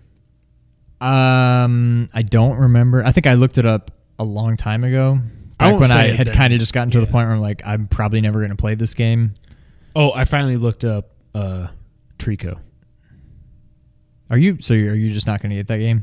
Eventually, I'll forget and I'll play. It'll be a free PS Plus game, and I'll play it then. But you keep saying that, but you've been saying that for like at least a year now. Do you want to know? I'm guessing. Does he die? No. Oh, okay, good. But he gets like mortally wounded, but he survives. Really? And at the end, I think it's like a post-credit scene. He lives. But okay. It's like, I'm glad I know that now. So when I get to that scene and I'm bawling my eyes out, I know he's poor Trico. But anyways, so Shadow of the Colossus. So playing through this game, like you said, the first 2 or 3 bosses, like, this is so cool. And then it's like, I go back and I got to shine the light and follow the light. And like, okay, over here, and there's a crab thing down here, whatever. And like, okay, there were a few bosses towards the end of the game. There was one where you go through this guy that's like, think of it like he's walking between 2 like shopping centers. It's not a shopping center, but it's like 2 long like buildings on each side. You got to get him to attack you to break a thing on the lower level. When it breaks, it kind of flips up like this. That lets you go to the second level, and you got to get him to chase you, blah, blah, blah, blah. But there's something that happens at the end of the game. Now, again, this is kind of like the Last of Us effect, where I knew what happened in The Last of Us. I didn't know about the thing at the beginning, but I knew about how it ended. That it kind of like, it's not a top 10 game for me because I think because it was ruined for me ahead of time. And then when they did the remastered version, they spoiled everything in the trailer, which was so stupid. But anyways, I knew the emotional thing that happens towards the end of the game, like before you fight, I think the final one. But it still caught me off guard and was like, oh my God, no! And it was, and that's why it's in my top 10. Like, I think if I would have played this in 2005 or 2006, whatever it was, I think this would have blown both our minds. Yeah. But, like, I know the game. I know what happens. I wanted to experience it. I think it is worthy of being in my top 10. Like, I think it's like a 92 on Metacritic or something. Like, people, like, the first one was perfect. This, and also, the controls are still not good. Yeah. Like, I guess they're improved from the PS2, because the PS3 version was just the PS2, like, just like smoothie edges and stuff. This was a full remake by Blue Point. If you want to do Metal Gear also, that's fine, because you did the Uncharted collection. But like, it never lived up to the hype for me. Yeah. Again, like you said, maybe it's just because I didn't play it 12 years ago, 13 years ago, whatever it is, but it's like, the emotional moments got me, but because I know going through the story, spoiler alert, you're killing these kind of like innocent things. Like that's the other thing. It's like, it's hard to get into this when I feel like if I would have played this without knowing that, I still would have known, like, these are just creatures. They're just sitting there. And I'm like, some voice is telling me to go kill them to save my dead wife, like whatever, girlfriend, whatever she is. Like, right. No, this is wrong. Like, this just feels wrong, and it's supposed to feel wrong. I get that. It's not like they don't want you to be like, yay, I killed it's like killing a kitten, like a 100-foot tall kitten. You know what I mean? But so I get Shadow of the Colossus. I get why it's a big deal, but it doesn't go any higher than number 8 for me. This was higher up because this whole year I started a note and I was like, okay, 1, 2, 3, 10. Or what do I still have to play this year that I want to put on there? And I was like, Okay, it's 5 and 6. Okay. It almost fell out, but I was like, no. When I go back, and that one moment really got me, and the game is just beautiful, and it's beautiful in its sadness and everything, and whatever. It's my number 8. Yeah. Number 7. 10, 9, 8, 7. Number 7, Moss. I was wondering when the VR was going to come out. Yeah. So this game, it's beautiful. It's literally if you've played the game, it's like a storybook come to life. Like part of it, you're like reading a book. You know what it is? It's very never-ending story. Like you as like they call you the reader, but you can like, you're controlling the mouse. You're influencing the events. You're controlling it, whatever. But it plays out like a storybook, and there's like narration going on while you're playing. But I haven't beaten it yet. I have no idea how far into it I am. But it's just beautiful. Part of it, I will fully admit, is the VR effect. I think if this is just a static image where you're kind of looking down at the playing field, what have you, it wouldn't have quite the same effect. Right. Some of it is definitely just you feel immersed in this world. Yeah, but it's more than that. I think it's more than that. I think it's just like a well-made, like it is. I would definitely enjoy this game even if it wasn't VR. But like the VR, I feel like it just takes it to a new level, and you feel like you were part of it.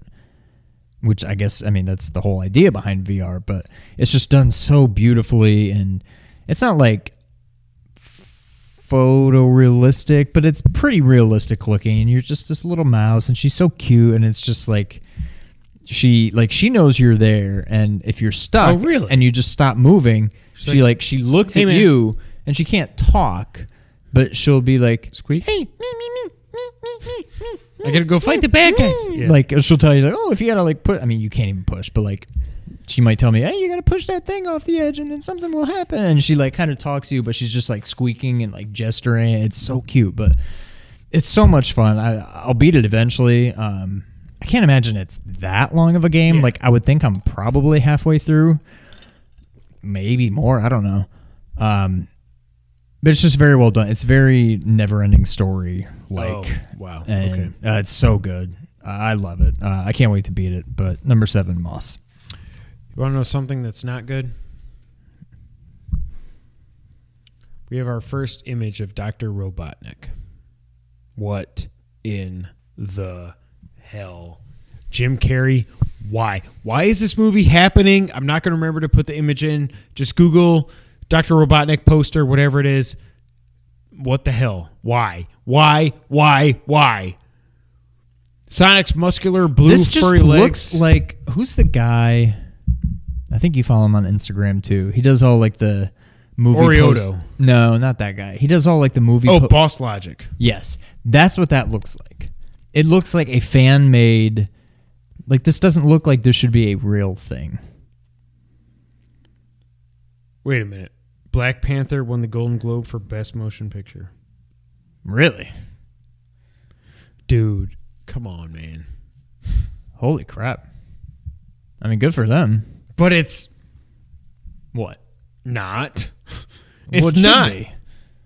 A Star is Born, Avengers was better. Like, there were a lot of better movies. It's like, I get when... never mind. I get it. Like... This might be the most important superhero comic book movie ever made. But it was just like every other Marvel movie. Like, what makes sidebar. What makes Black Panther so important, whatever, is obviously it's a black superhero. It's a superhero for like kids to look up to, whatever. And I get that, and I'm not downplaying it. But at the same time, it's like, he's royalty in this already very well-to-do nation, and he's the king of said nation. Like, why? And maybe it's just that Black Panther came out first. Spider-Verse. Hello, like It's Miles Morales way better movie. is literally Way just better movie. a kid. I mean, he's smart and whatever. He goes to a nice school, but like he's just a kid and he becomes Spider-Man. He's not king of some secret, highly civilized, high technology, well-off nation. I don't know. As far as that kind of aspect of it, to me, Spider-Man. Hello. But I mean, I think A Star is Born is a better movie. A Star is Born is the best movie I saw this year. That's because I'm a very sad individual and I like sad movies. But like, Avengers was better. Avengers was way better than Black Panther. Like it's just I don't know. I know. I really like Black Panther. It's a solid 8.5. But like, Infinity War is a 9.5. Yeah. You know, like Aquaman is about as good as Black Panther.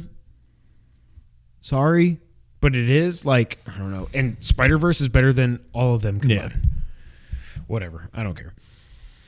All right, so you're Wait, it might have been. That might not have happened. Rasan sent me a screenshot. It might have. Never mind. It might not have been real. So anyways. People listening to this are like, no, it didn't. Who is Rasan? All right, number 7 for me, Sean.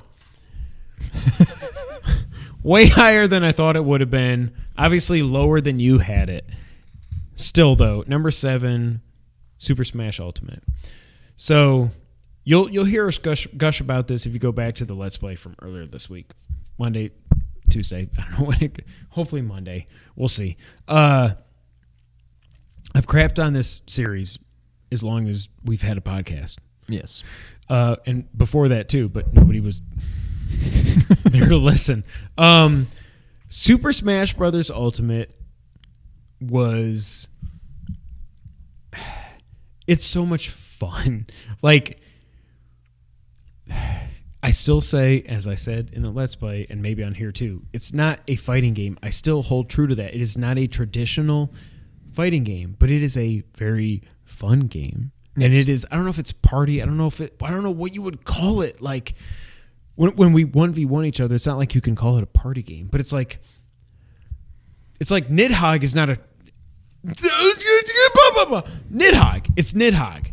I don't know about that, but it's not. But for it's for the people that would say Smash is a fighting game, you also have to say Nidhogg is a which fighting it's game. not. So Smash isn't right. Yeah. But like, I had so much fun going through this roster and unlocking everybody, or having my kids do it. And once you figure out the trick is, if you haven't unlocked everybody yet, once you get to the point where you unlock or a new challenger is approached, you fight them, lose whatever, go to home menu. Exit out of Smash, open it up again, go back to it again. You keep unlocking people. I had 10 times more fun with this game than I thought I would. Like, we got it for the boys for Christmas, somewhat selfishly because I wanted to play it too. But I didn't think I would like it as much as I did, to where I would be like, Sean, we have to do a Let's Play this. Like, you have some experience with Smash. I have zero. I've watched it from the outside where I'm like, this is just stupid. It's people jumping, and the last 10 minutes of our Let's Play are. Yeah. By the way, spoiler alert: who won that, Sean? That guy. This guy did. Pure luck. It's not skill, but like, so much fun. Again, I don't. The only reason it's as low as 7 and not higher is I don't know. This and my next game are both very. What's the word? I don't know. I'm trying to project where this game will end up. Yeah. I'm projecting this to be 7. The next game, I'm doing it really where it is right now for me, but we'll get to that in a minute. You probably know what it is. But I've loved Smash way more than I thought I would love this game. For this game to even get to number 7 on my list is an incredible achievement. Yes, I would say. So Super Smash Bros. Ultimate, number 7 for Kevin White. So kind of following along with what I just did, number 6, Astrobot. Okay. A lot of the things I said about Moss can be said about this too. There's not much of a story. It's almost like I wouldn't say a tech demo, because I mean it just came out so late in the PSVR's life, but it's really just I don't even know how to explain it. A lot of people, there were some people that were picking this for game of the year. Though. I could see game it. of the year. Like it's VR just game so of the year, much game of the fun. year. It's so much fun. The controls are perfect. The boss fights are so much fun. There's water levels, which are, as usual, like the least favorite part for me. But then there's like this one water level where I got to the end, and then right at the end, there's this, you're like on this beach, and this guy is like kicking a soccer ball, and it's like straight out of like Zelda, to where you have to like reflect Ganon's things back. Really? You have to like headbutt, you like boom, boom, and you have to like keep hitting the soccer ball back at him, and if you do it enough, you eventually like knock him out and you get a trophy or whatever. Awesome. I'm like, that just made this whole level worth it. Like, there's just little things, and the game keeps surprising me. Like you would think when it starts out, like, oh, you walk around and you jump. It's like a VR platformer, get to the end, next level, whatever. But then it's like, oh, but then there's levels where you go underwater. And then, ooh, there's like minecart kind of levels. And then, ooh, there's this kind of level and that kind of level. And it just keeps surprising me. And it's so much fun. The story, I could care less about the story. It's like all these astrobots, their spaceship got destroyed. And a piece of it went to like each of these planets. And you have to beat all the levels on the planet to get that piece of your ship back, and you had to rescue all your friends and whatever. The story's whatever, but it's just so much fun. Like it's what I'm sorry. Like whenever you come over to try out VR, like this is the game you have to play. This will give more you than like, RE7. I think you need to experience that too. Okay, but like this will give you a true feel of like what it can. That's just so much fun. Yeah. I don't know how to explain out of it, like the norm of what you think of VR, like first person, Doom, whatever. Yeah. Yes, it's so much fun. I absolutely love it. I haven't beaten it yet. Same with the Moss, and I'm gonna have less and less time going forward. But I hope to beat them both here in the next month or so. Well, but, Kira will sleep a lot. Hopefully. Well, you won't, but I won't. Yeah. But yeah, number what is that? 6, Astrobot. My number 6 is Assassin's Creed Odyssey. This is like, this game could have gone as high as 2. I can see the projection. It probably would have been 3. Spoiler alert. I don't know that it could top Spider-Man. But I mean, if you know us, you know what our number 2 and number 1 are at this point. But I love this game so far. Again, 4 hours in, I get it. I see why this game is so much fun. There has been very, very, very minimal like present day stuff, which is what it's always kept me out of it. Like, I saw my time hop today or yesterday or something with Logan. Like, yes, just if Assassin's Creed would just get rid of the present day stuff and the sci-fi, keep it to the bare minimum, that would be good for the series. Yeah. So far, like, you do the opening scene that I don't want to spoil, and then you go like, hey, I'm present day, I'm looking at this library, and okay, let's go in the machine. We're going to go explore our ancestors. Boom. And there's been no, maybe that changes down the road. If it does, if it gets like more present day stuff, this will drop. If it keeps it to where it's non-existent, then it'll go up. But the actual gameplay, I love. The acting is great. I did play as Alexios. I didn't say that earlier. I didn't want to play as Cassandra. If I have the choice, I'm going to play as a guy just because I'm a guy. Doesn't make me like a sexist. But I like Alexios. It's just, that's just how I play games. It's fine. It's fine. But I don't think it could go any lower than number 6 for me. I guess is why I'm putting it there. I think if we go in a few months when we podcast, I may say that actually this was number 3. But yeah. For everything I said earlier and the little bit I said now, Assassin's Creed Odyssey is number 6 for me. So number 5 for me will be a quick one. It's Smash. Way higher than I would have thought it would have been. Okay. And honestly, when I got it for Christmas, it was just kind of a leap of faith kind of thing. And once I played it for like an hour or two. How I felt at the end of that hour or two, it could have been my most disappointing game of the year. And then it just did a complete 180 once I just felt like I really started getting the hang of it and started unlocking people and stopped doing the stupid spirit World of Light thing. I'll never play World of Light. That's not Smash. But it's a lot of fun. I worry that it probably could trend downward. I think the game has peaked for me. It's still lots of fun. But it is also kind of a party game. Now, I have way more fun playing this by myself than I would ever have playing Mario Party by myself. But it's fun. I knew going into it, this is not really a single player game, but I think part of what's been so surprising for me is how much fun I have had playing it in single player mode. Yes. So it was a welcome surprise. It's a lot of fun. It is what it is. It's everything it's exactly really what I thought it would be. It's no worse than I thought it would be. It's no better than I thought it would be, but it's way better than I thought it would be after that first hour or so I played it. So I'm glad it turned around for me, but yeah, it's a lot of fun. I've had a lot of fun playing it. I'm sure we haven't seen the last of it here. So number 5, Smash. Definitely not. That's the one thing I did say, that I forgot to say is that I do want to go. So I've only done the classic mode with Link, I think. Oh, I've beaten it with like 30 people probably. Because my whole focus was just like, let's just get these unlocked and then whatever. Yeah. But all I did was Link, and the fact, have you done Link? I mean, I told you what it is. Yeah. But you get to the end, you fight Ganon, like Beast Ganon from Ocarina of Time, and I was like, that's awesome. How is this even happening? I mean, it's a Nintendo game, so I get it, but like, it's just so good. So I know what your number 4 and number 3 are. I'm just interested to see the order. I don't even remember what they are. I know one of them. I know what they are. But number 5 for me is Blossom Tales. So I thought a lot highly more of this than you did. I still say it is neck and neck. I think it is still my favorite top-down Zelda game that I've ever played. It's right there with either this or Ocarina, or not Ocarina. What's the second? Senti, Crusader Senti. So one of the problems I had with this game when I was playing through it was getting used to the combat was weird, because it was like when you would swing your sword, she would move one way or the other. And I don't think it was until I got, well, I already put it back in there.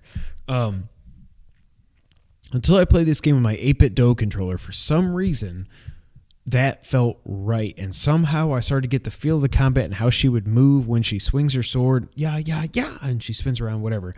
I absolutely love this game. I love the puzzle solving. There was still that one thing where you fall down, like you burn a bush or whatever, and you fall down. It's that super long thing where the blocks disappear. I never got past that. Yeah. I never got past that, but it made me like, and then you got all the different puzzles where you play the different notes and you got to match them up with the things and everything. Like, yep. This was the best Zelda 3 clone that I think I've ever played. And I love the boss fights and stuff like that. Even the last guy's like, he's got his purple lightning and he's like a giant lion and whatever. I like how the map opens up as well, like we were saying earlier. I think it's about the same size as Link to the Past, but I like how if you go to the map, if you haven't gone everywhere yet, it's just covered in like clouds or fog or whatever they would call it. I don't know. You got Fog of War. Dad of War. Spoiler alert coming up. But I like the way that opens up. I like how there's very distinct areas, like Link to the Past and everything. It was just so nostalgic. And once I finally got the hang, the only thing that was holding me back was that combat. Once I got the hang of that, I was like, I love this game, and I want to go back and play this. I want to go back and play, actually, all the games on my list from here on out. I think it probably took me 10, 12 hours, maybe. Does that sound right? Something like that?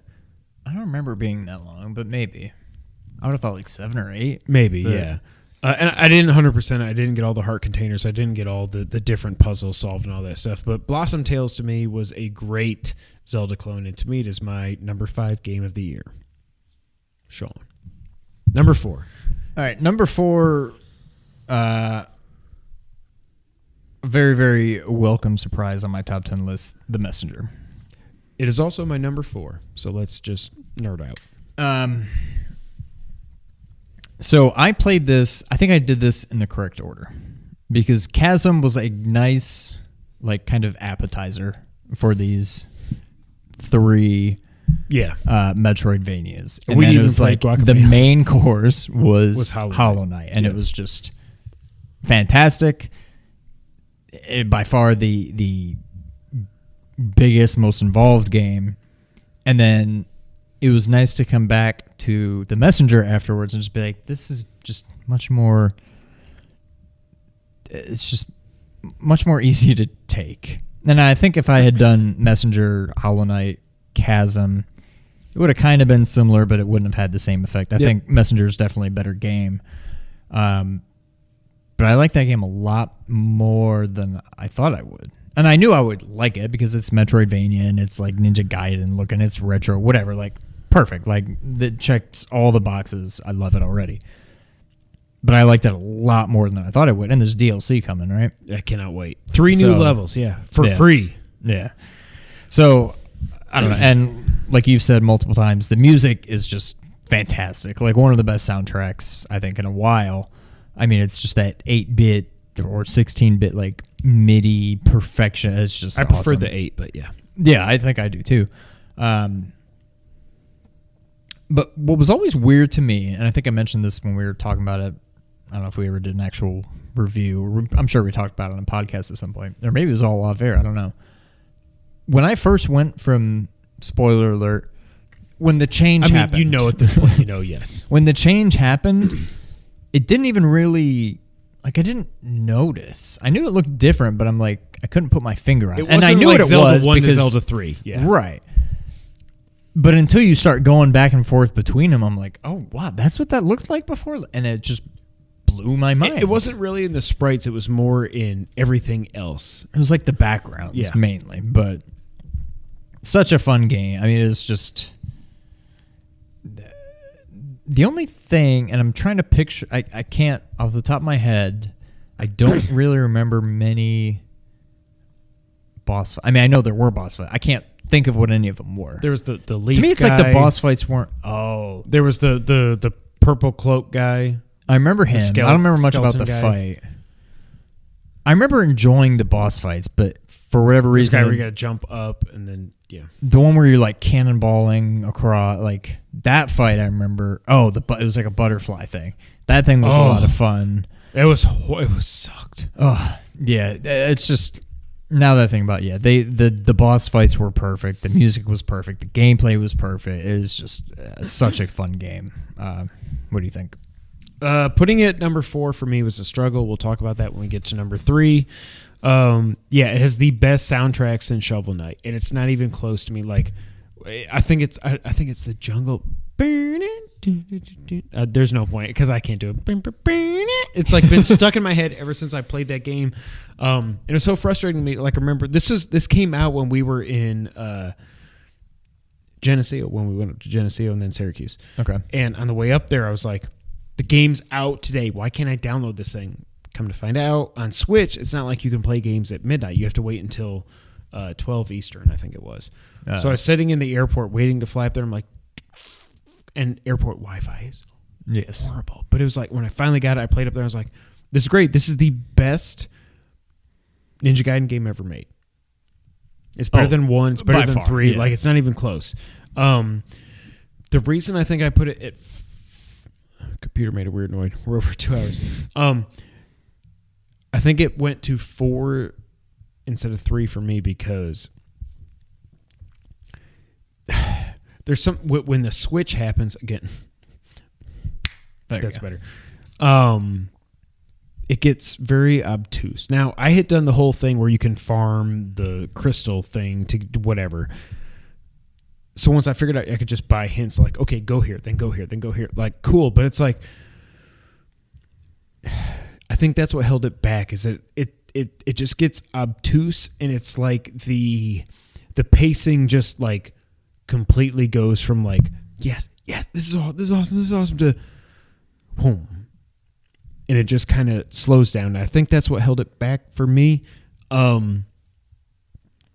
Again, though, I love this game. I want to replay this game. I do think I'm more likely to just play through the first 3 or 4 hours through the 8-bit section. Yeah. Well, okay, sorry. I think I'm more likely to just play through that section before the Switch and just be like, that was the game, and it was perfect, and it was awesome. Once I finally figured out how to unlock this stuff to tell you where to go in like the second the second. Yeah. The other, I would say 67% of the game, probably, right?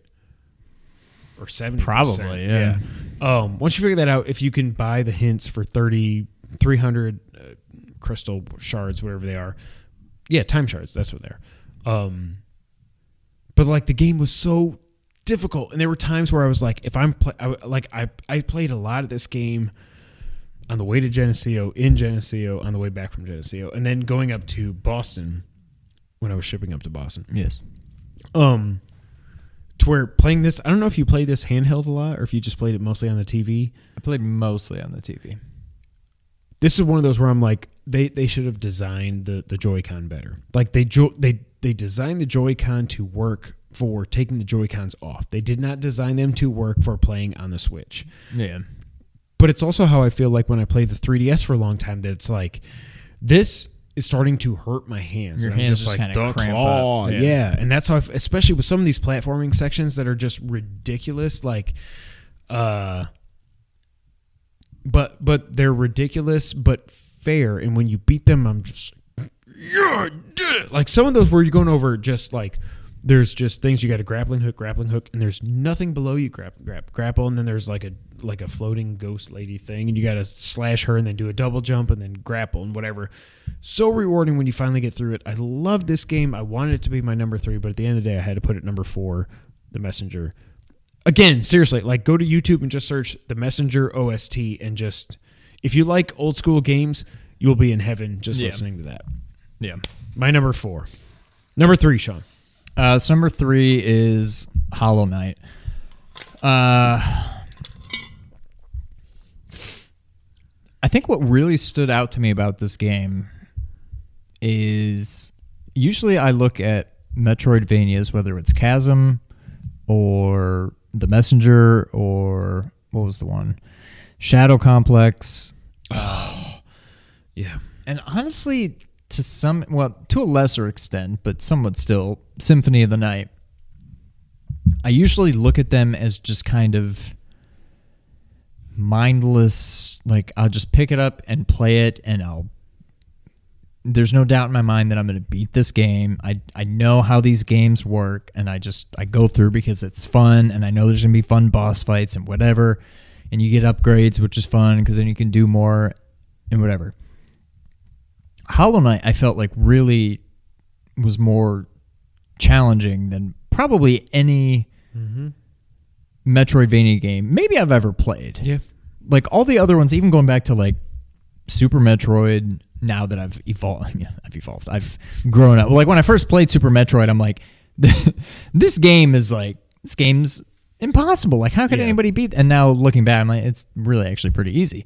And same thing with like Metroid Fusion and Zero Mission. And I usually look at Metroidvanias as not really very challenging, but not in a bad way. Just they're fun. It's just mindless entertainment. I can just pick it up and play, and I'll play it until I beat it and whatever. And, like I know exactly what to expect, and it's fun.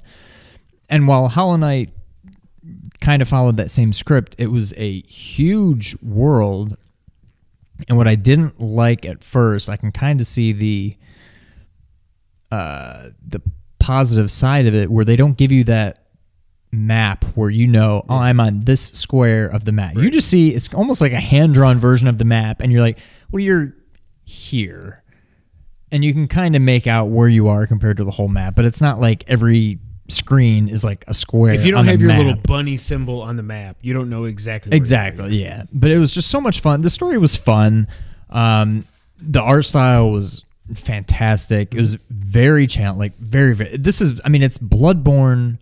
It's 2D Metroidvania Bloodborne. And honestly, Bloodborne itself is almost kind of Metroidvania. There's backtracking, whatever. But it was the 2D true Metroidvania equivalent of Bloodborne, which I think is why I loved it so much. But I had way more fun. Like, that's another one that when I first played, I'm like, I don't know if I get this. That was, And I think a big part of it was trying to play it handheld. And once I played on the big screen, I could just see everything so much better. It was just way, way, way, way, way better. But in the beginning, it doesn't really... the game definitely gets much, much harder as you get further and further into it. But it's not like it starts out easy either. Like, they kind of challenge you from the beginning, and they don't just here's the map. Yes. Like, you need to just explore and kind of figure it out on your own. And I didn't like it at first, but I came to really like how the game was presented, I guess. And I did beat it. I didn't 100% it, but I did a lot. Or 106%. Yeah, whatever it is. And I started doing the DLC, and I got to some boss, the troop, whatever. And I think I'm at the end of that, and I just can't beat the boss. And I haven't played it in a while, but I may go back and try it sometime. But so much fun. Hollow Knight, easy, number 3. My number 3 is also a Metroidvania. And it's Chasm. Wow. So I absolutely love this game, to the fact that I loved it more than The Messenger, which, if The Messenger, it's almost like how we said, like Resident Evil 7, like if that first hour, if it would have been like that, or even the first like 2/3, if that would have continued through the end of the game, that would have been our game of the year. Like, maybe even above Zelda and Horizon. Like, Resident Evil 7 was that good for the first half to whatever. But in the end, Zelda was Builder. It was Builder. But like The Messenger, I had so much fun up until the Switch. I got worse. Okay.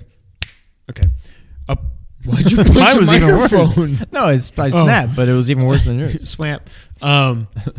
But it just got so obtuse after, like in Chasm, there was no switch. It was just like it is a straight Metroidvania with no twists, other than that it's procedurally generated. So what I played was probably different than when you played. I don't remember now, but when we were both playing it, we were kind of comparing the areas. They were almost like, yeah. When the little bit I played on hard mode, I'm like, this looks. Not granted, I didn't get that far. Yeah. I never left the initial the mines the or whatever. Whatever, yeah. I don't think I ever made it out of there. But it seemed almost identical. Yeah. So I think that I don't remember if I played this before or after I finally beat Symphony of the Night, but this felt like a new version of Symphony of the Night to me, where it was just like, it's a straightforward Metroidvania. Now, it didn't have the castle and all that stuff, but it was just like, this game to me, I don't know what it was. It was like, I loved it was just the story. I didn't care about the story. Like, I didn't care about the story about the Messenger. The Messenger. Oh, the other thing I didn't say, the Messenger, best writing other than God of War this year. Oh yeah, phenomenal. Funniest game I've played. I don't know if I've ever played a funnier game than that. One thing I can say that is very good for me anyway about Chasm, it is the Metroidvania equivalent. And I don't mean it in a bad way, but it's almost like baby's first Metroidvania. It's just Metroidvania, straightforward. When you were saying that, for some reason, when you were talking about it, number 9 or whatever it was, that's what I thought. It was like, maybe that's why I like it. Like, this like, is I the kind game of think that of got it me as into like the whole genre. Yeah, I kind of think of it as like Super Nintendo Mario RPG as like baby's first RPG. Like, it's just an RPG, but very straightforward. It's just easy to pick up and learn and play, and that's kind of how this was. There's nothing, there's no twist, there's no weird things going on. It's just, here's your weapon, learn, get your double jump, get your high jump, get your grab onto the wall, get your all these new abilities that let you explore further and further. But there's nothing weird about it, and yeah. The only thing I didn't like about this game was the double jump, when you're having to go. Before I realized that I could do double jump and go. Jump off the wall and go back, going up the spike walls to try to get, like, I see this dot on the map, I'm like, I've got to get that, and I still don't 100% it because I missed a box somewhere that I didn't break, and that haunts me to this day, because you've got 15 trophies and I've got 14s because you broke all the boxes and I didn't. I thought the pacing was great. I thought the save rooms were spaced out at the right amount, whereas in the Messenger it felt like they were like a little too far apart for some reason. The graphics were beautiful. The bosses were fun. It just never felt like a chore. And again, like, the pacing was just so perfect. And the other thing, so you didn't get to experience this because you don't have a Vita, but the crossplay for this was perfect. Like, I would play it at home on my PS4 when I was really, like, into it in July or whatever it was, right before Messenger come out. I think so. It was probably June or July. And I'd play it on PS4 and I'd go, okay, I'm done. Save. Okay, upload my save. I'd go to work the next day, take a lunch break, go out to my truck, download the save, boom, keep going. And it was like, it played so well on the Vita too. It was like, it was perfect for that. It's almost like, this is not like a Horizon Zelda kind of a thing, but it's almost like I was trying to find reasons that I liked the Messenger more than Chasm because I felt like I should. And at the end of the day, I was like, but it's just, there were more things about the Messenger, even though I love that game. It's like an 8.8. There were things about that frustrated me more than Chasm did, and that's why I put Chasm at number 3. Yeah. Number 2. Can't guess what this is. All right, so number 2, I'll make Minecraft. It short and sweet. God of War. Yep. I'll let you do most of the talking when you get to yours. But I mean, the game's fantastic. It's my number 2 game of the year. And before Spider-Man, it was an easy number 1. Oops, I just spoiled it. Oh my God, I would have never known. I thought it was Red Dead. The game is beautiful. The story is beautiful. It made me care about Norse mythology, which I never thought I would. My biggest thing with it is, as I said earlier, like the whole replay factor. I don't know that I'll ever go back and play this game again. And I don't know why. I think it's just too like daunting or something. But I just can't see myself playing it again. And as I'm trying to think of what puts Spider-Man over this. And one of the things, even though maybe it's kind of stupid to rank games this way, but in my mind, what I didn't like about it is, I don't remember what all the difficulty levels were, but I played on what I thought would be a pretty average difficulty, like normal, the equivalent of normal, whatever they would call it. And I kept getting my butt kicked many times to the point where I'm like, I almost feel like I need to go down to like easy mode in order to beat it. And once I did, I enjoyed it a lot more. But in the back of my mind, I'm like, I feel like I'm cheating somehow. Like it was almost too easy. There's something just off about it to where I could just, I don't know. It almost seemed like there's a big gap. And all I did was go down like one. I went from, I couldn't get past this one battle to I could beat the battle and barely get hit kind of thing. And I think there were a couple times where I would be like, all right, I'm doing all right now. Let me go ahead and kick the difficulty back up, and then I'd get my butt kicked again, and I'd lower it back down to the point where I think I ended up leaving it down after that. But yeah. And I don't want to knock a game for being too hard. I don't think it's that it was too hard. Well, see, this is what I mean when it comes to the whole enemy leveling thing in Assassin's Creed Odyssey. Yeah. Is that like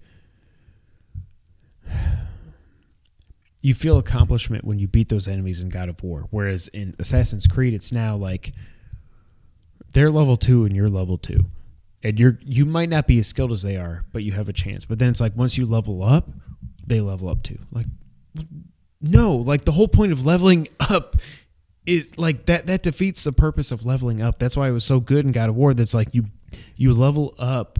And then you can do better against the trolls and the different, I don't even remember what they were called, whatever the different enemies are and stuff. But it's like, that's why I don't like the whole enemy leveling thing that Assassin's Creed Odyssey has. I think that's dumb, and I don't like it. And I have literally heard no one that thinks that that's a good idea. Like the whole point of leveling up is to level up so you are better than your enemies, not so you level up and then they do too. It's like, well, that makes then no sense. Don't level up. Right. Keep everybody at level 1 and just find weapons. So, sorry, continue. Yeah. But I don't know. Like I said, I'll let you do most of the talking when you get to it. But I mean, I don't know why you think that's my number 1 game. I mean, the game is beautiful. The story's fantastic. The boss fights are God of War worthy. I mean, everything's just great about the game. I really don't have much negative to say other than I just don't know that I'll ever go back and play it again. And it's it's almost how I feel about Metal Gear Solid 5. I remember I loved that game. Yeah. I don't know that I'll ever go back and play it again. I just don't really feel the need to.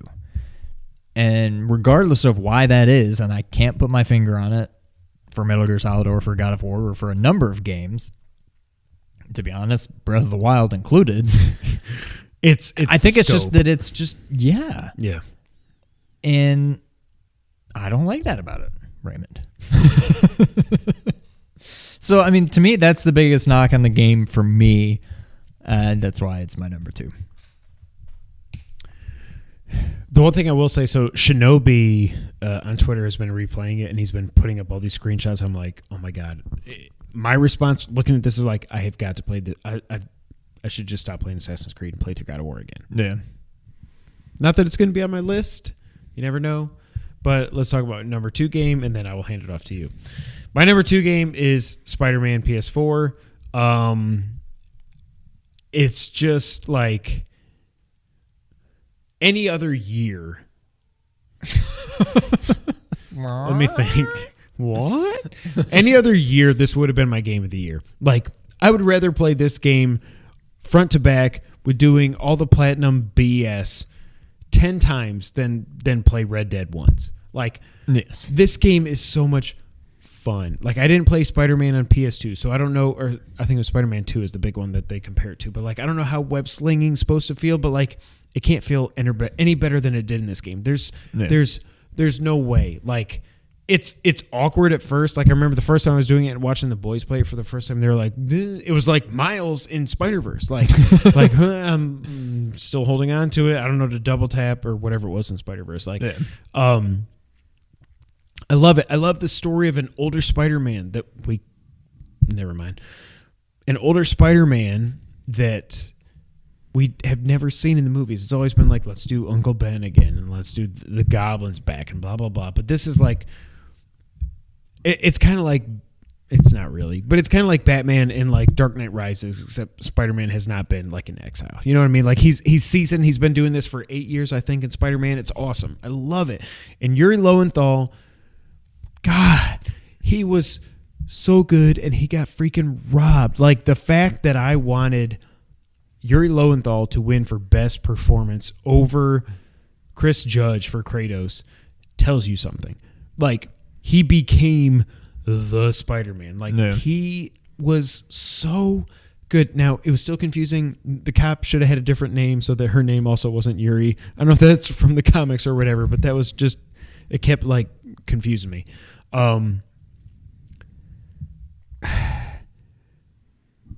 But I did not like any of the MJ sections. I didn't like any of the Peter sections. Like, I don't want to play stealth as MJ. Now, I'm not even factoring in any of the annoying stuff from the platinum that I got.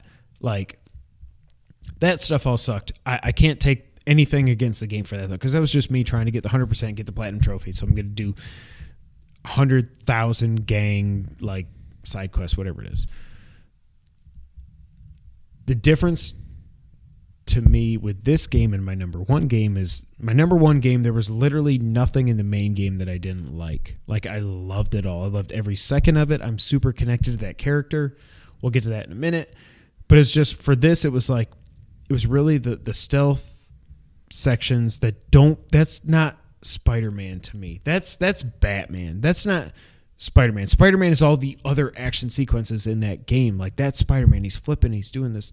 All the stuff that Batman should have never done in the other Arkham games, and I've said that on the podcast before. Like, combat in this, while Arkham did it first, Spider-Man, I think, perfected it because it makes way more sense for Spider-Man. It just does. Yeah. But all the Predator and stealth stuff of all the Arkham games, it makes more sense for Batman. I didn't like that in this. I love the puzzle solving. I loved all the stuff in Otto's lab where it reminded me of Watch Dogs, and I like the stuff where you got to turn this here and then you got to get the voltage right and all this stuff. I loved all those puzzles and stuff like that. I love that stuff.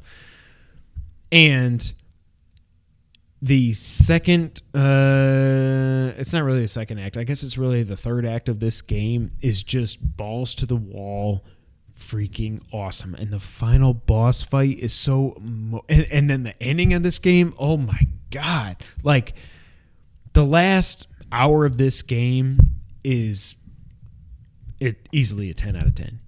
Easily. So well done. The acting, the choreography, everything, so well done. But the difference between number 2 and number 1 for me is there are, like I said, parts of this game I didn't like. There's no parts of the main game of my number 1 that I didn't like. So that's why Spider-Man's my number 2.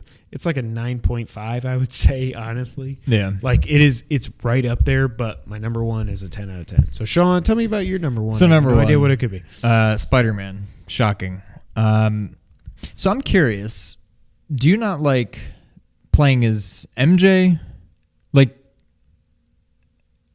I know, I think the next game, Spider-Man 2, whatever, will be different, but... It'll be 2 people, but it'll be 2 Did you not people. even like playing as Miles in this game?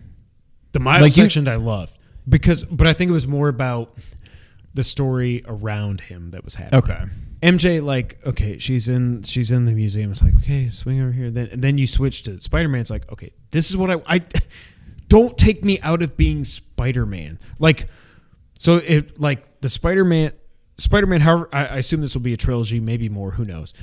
It will always be compared and linked to the Arkham quadrilogy because there are 4 games. Don't forget about Origins. My favorite game out of all of those is still City. City, you do play as Bruce Wayne in a very slow walking section. However, it's the first thing. I'm not spoiler alert. It's the first thing in the game for about 15 minutes, and then you're Batman the rest of the way. Yeah. When you're playing a Batman game or a Spider-Man game, don't take me out of being Spider-Man or Batman. I get it when you're going to the lab to do the puzzles and stuff like that, and the story building stuff. But other than that, it was like, no, let me be Peter / Spidey. I don't want to be MJ.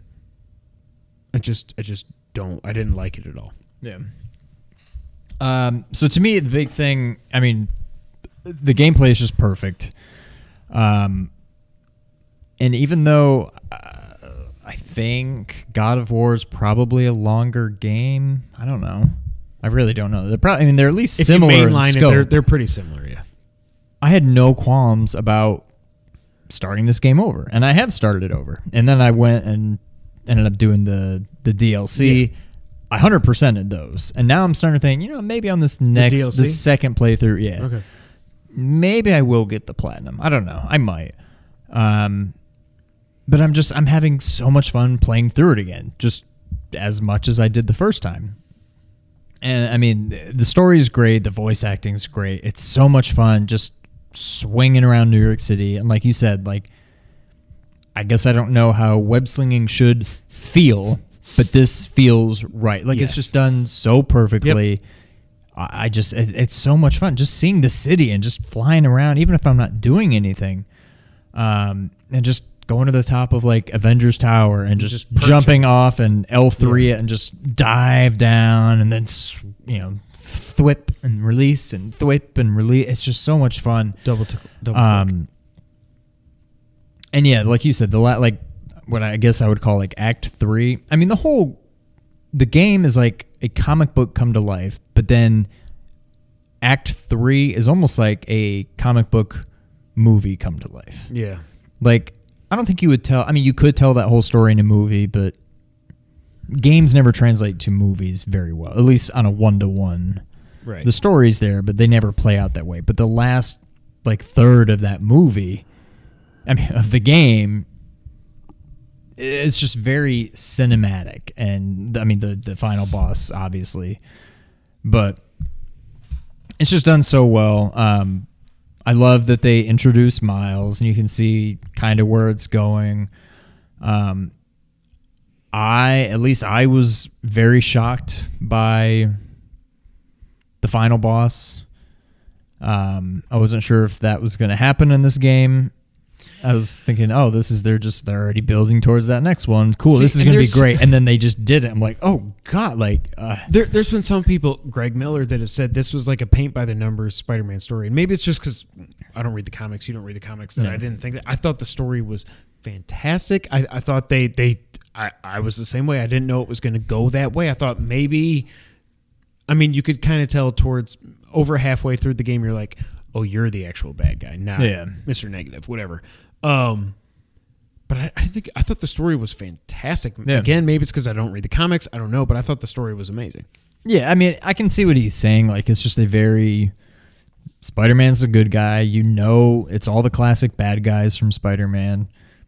Good guy needs to stop the bad guys. Right. Like, in that sense, yeah, it's exactly what you would expect, but it's done so well.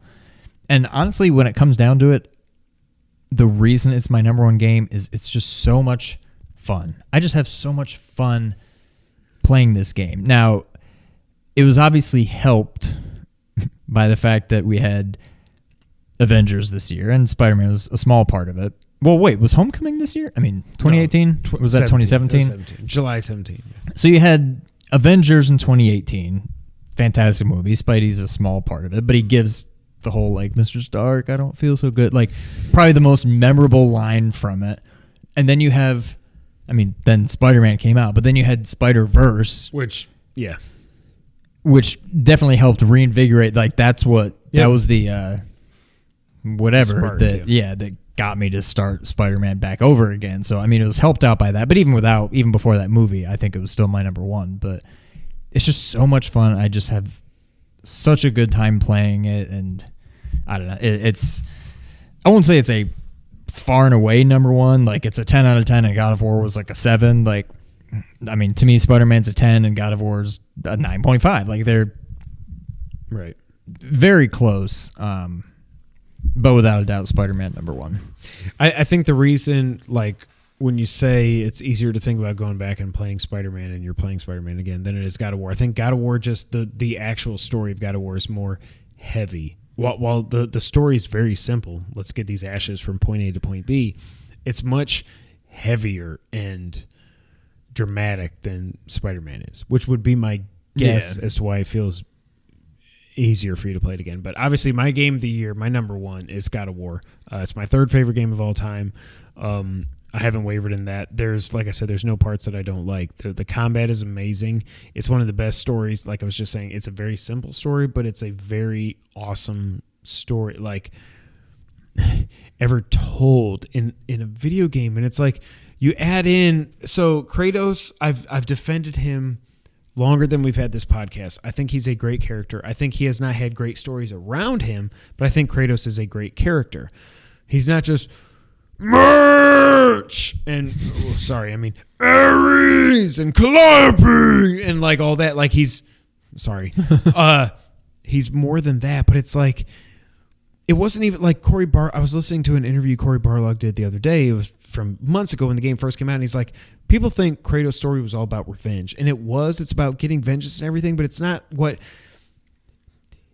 He wasn't going forward because he wanted vengeance. He was going forward because he wanted the memories to just disappear. He didn't want to remember what he did to his wife and his child. He wanted them to just disappear, and it's like Athena would say, well, if you do this, actually, you're going to live with those forever. And he's like, well, I'm going to kill myself. No, you won't. And it's like, oh my God, I hate you all. Just like make it stop. Like, get this out of my head. And that's why I thought he was a really interesting character. I've always thought that. He yells a lot. Okay, that's the only complaint you have against him, whatever. But then you introduce Atreus in this, and like the father-son dynamic. I'm a father with 3 kids, like 4. 3 sons, I meant to say. 3 sons. 3 sons, and it's like you think of like playing this game, I was like, it really did make me get introspective. Like, I don't want to pass on the bad. Like, Kratos doesn't want to pass on to Atreus everything in his past, all the bad stuff of murdering gods and just like all the murder and mayhem and sex and all this other stuff. Like, he doesn't want to pass that on. Like, just the good ones. Just the good ones.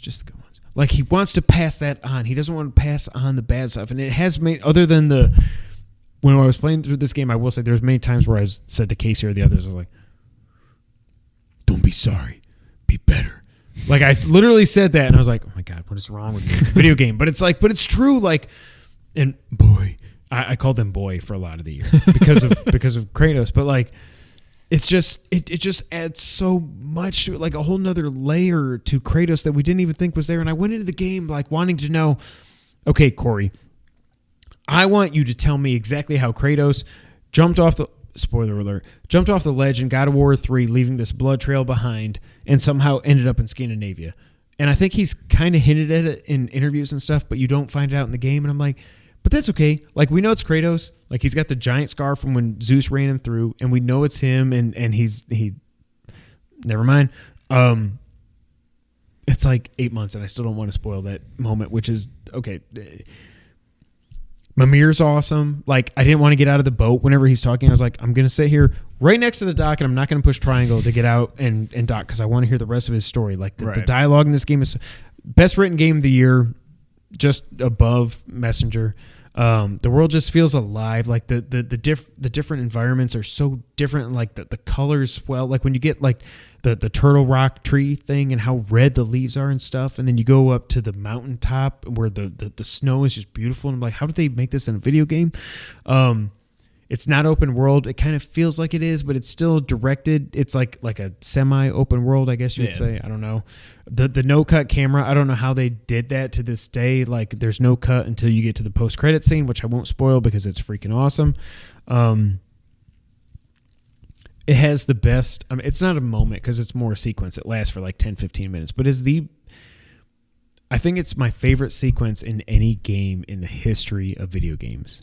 You know what I'm talking about. Yes. And when I've played through 6 of these games before this, and to get to that, where he says basically... I don't remember what the exact quote is, but I'm not even going to say it because I don't want to give any hints if you haven't played it. But like, when you realize what's happening... Yeah. Like, every hair on my body stood up, and he gets in that thing. He gets in the boat, and he's going up. You don't have to paddle. You just sit there and let it happen. And then there's somebody sitting in the boat with you, and then they disappear. And I'm like, oh, my God. And then you fight some guys. You get back to the house, and you go back out, and he says, I'm not your monster anymore. Oh, my God. Like, this game is a masterclass in video games. Like, I was in tears, literally in tears at the Game Awards when this beat stupid Red Dead. Like... Because I just didn't think it would. I thought it was just everybody, like Red Dead just came out. Everybody's singing the praises, technical masterpiece, sound design, blah, blah, blah, blah, blah, blah, blah. God of War is a better game. I haven't even played Red Dead, and I know God of War is a better game. And you would agree with me, and I think Spider-Man's a better game too. Like, there were so many instances in this game that just gave me chills, and it's like this game to me sums up everything that, to me, this is the game of the generation, more than Breath of the Wild. This is the game of the generation, like from everything from like redefining a character that everybody thought was a one-note clappy merch, like, and taking that and adding like the softness, and then you get to the end, which I don't want to spoil, and there's a time when he just doesn't hesitate, and he just puts his hand on him, and it's just like, oh. And I don't even know where they're going to go with the sequel. I can't wait to see on PS5, obviously. At this point, it's going to be on PS5. But, like, he said he had an idea for 5 games. 5 more? 5 total. Oh. So 4 more after this. Holy crap. So I don't know if that's 3 in Norse, and then they go to Egypt, like some of the rumors were and stuff like that. I don't know what that means, but God of War is just a masterpiece to me. It's one of my favorite games of all time. I only think Metal Gear Solid 3 and A Link to the Past are better than it. We go back and check out episode 114, I think. For our top 10 games of all time. I just feel like this game has just stuck with me, and I feel like it'll keep doing that. I feel bad for God of War 2. God of War, whatever they end up calling it, like the God of War on the PlayStation. Top 10. I will say, you're jogging my memory, and it does make me want to go back and play it again. It's only about 20 hours, I think, if you just play through the main story. I think it's about 20 hours. Yeah. Maybe someday. This has been a long podcast, so we're going to end it here. We're going to skip everybody's favorite segment. It will come back next week, but have no fear. I really got to pee. We've been going for 2.5 hours. So that was our top 10 games of 2018. Thank you guys so much for being here for episode 119. You can find us on nerd901.com. Also check out Ernie at youtube.com/blurredwithoutfear. He's up over 16,000, I think, probably by the time this goes on. Oh, he's got a new trick. You can find us on Twitter. I'm at Kevin White 24 here. He's at Real Sean White. Together we're at 2player_co-op. YouTube.com/2player co-op. Like I said at the beginning, make sure you like, subscribe, share with all your friends and family. We are back on audio services around the world. iTunes, SoundCloud, Google, Stitcher, and other services. I got to get the hang of this again. I already said around the world. I'll get the hang of it again. And we have a Facebook page that we never update at facebook.com/2player-co-op gaming. Like, subscribe, share, review, everything around all the things. Thank you guys so much for being here. This was a really fun episode. It was really long, but it was a really fun episode. Yes. And until the next time, Sean, go ahead and take us out. Thank you for playing. That was pretty dang good. It looked good. It's been a while.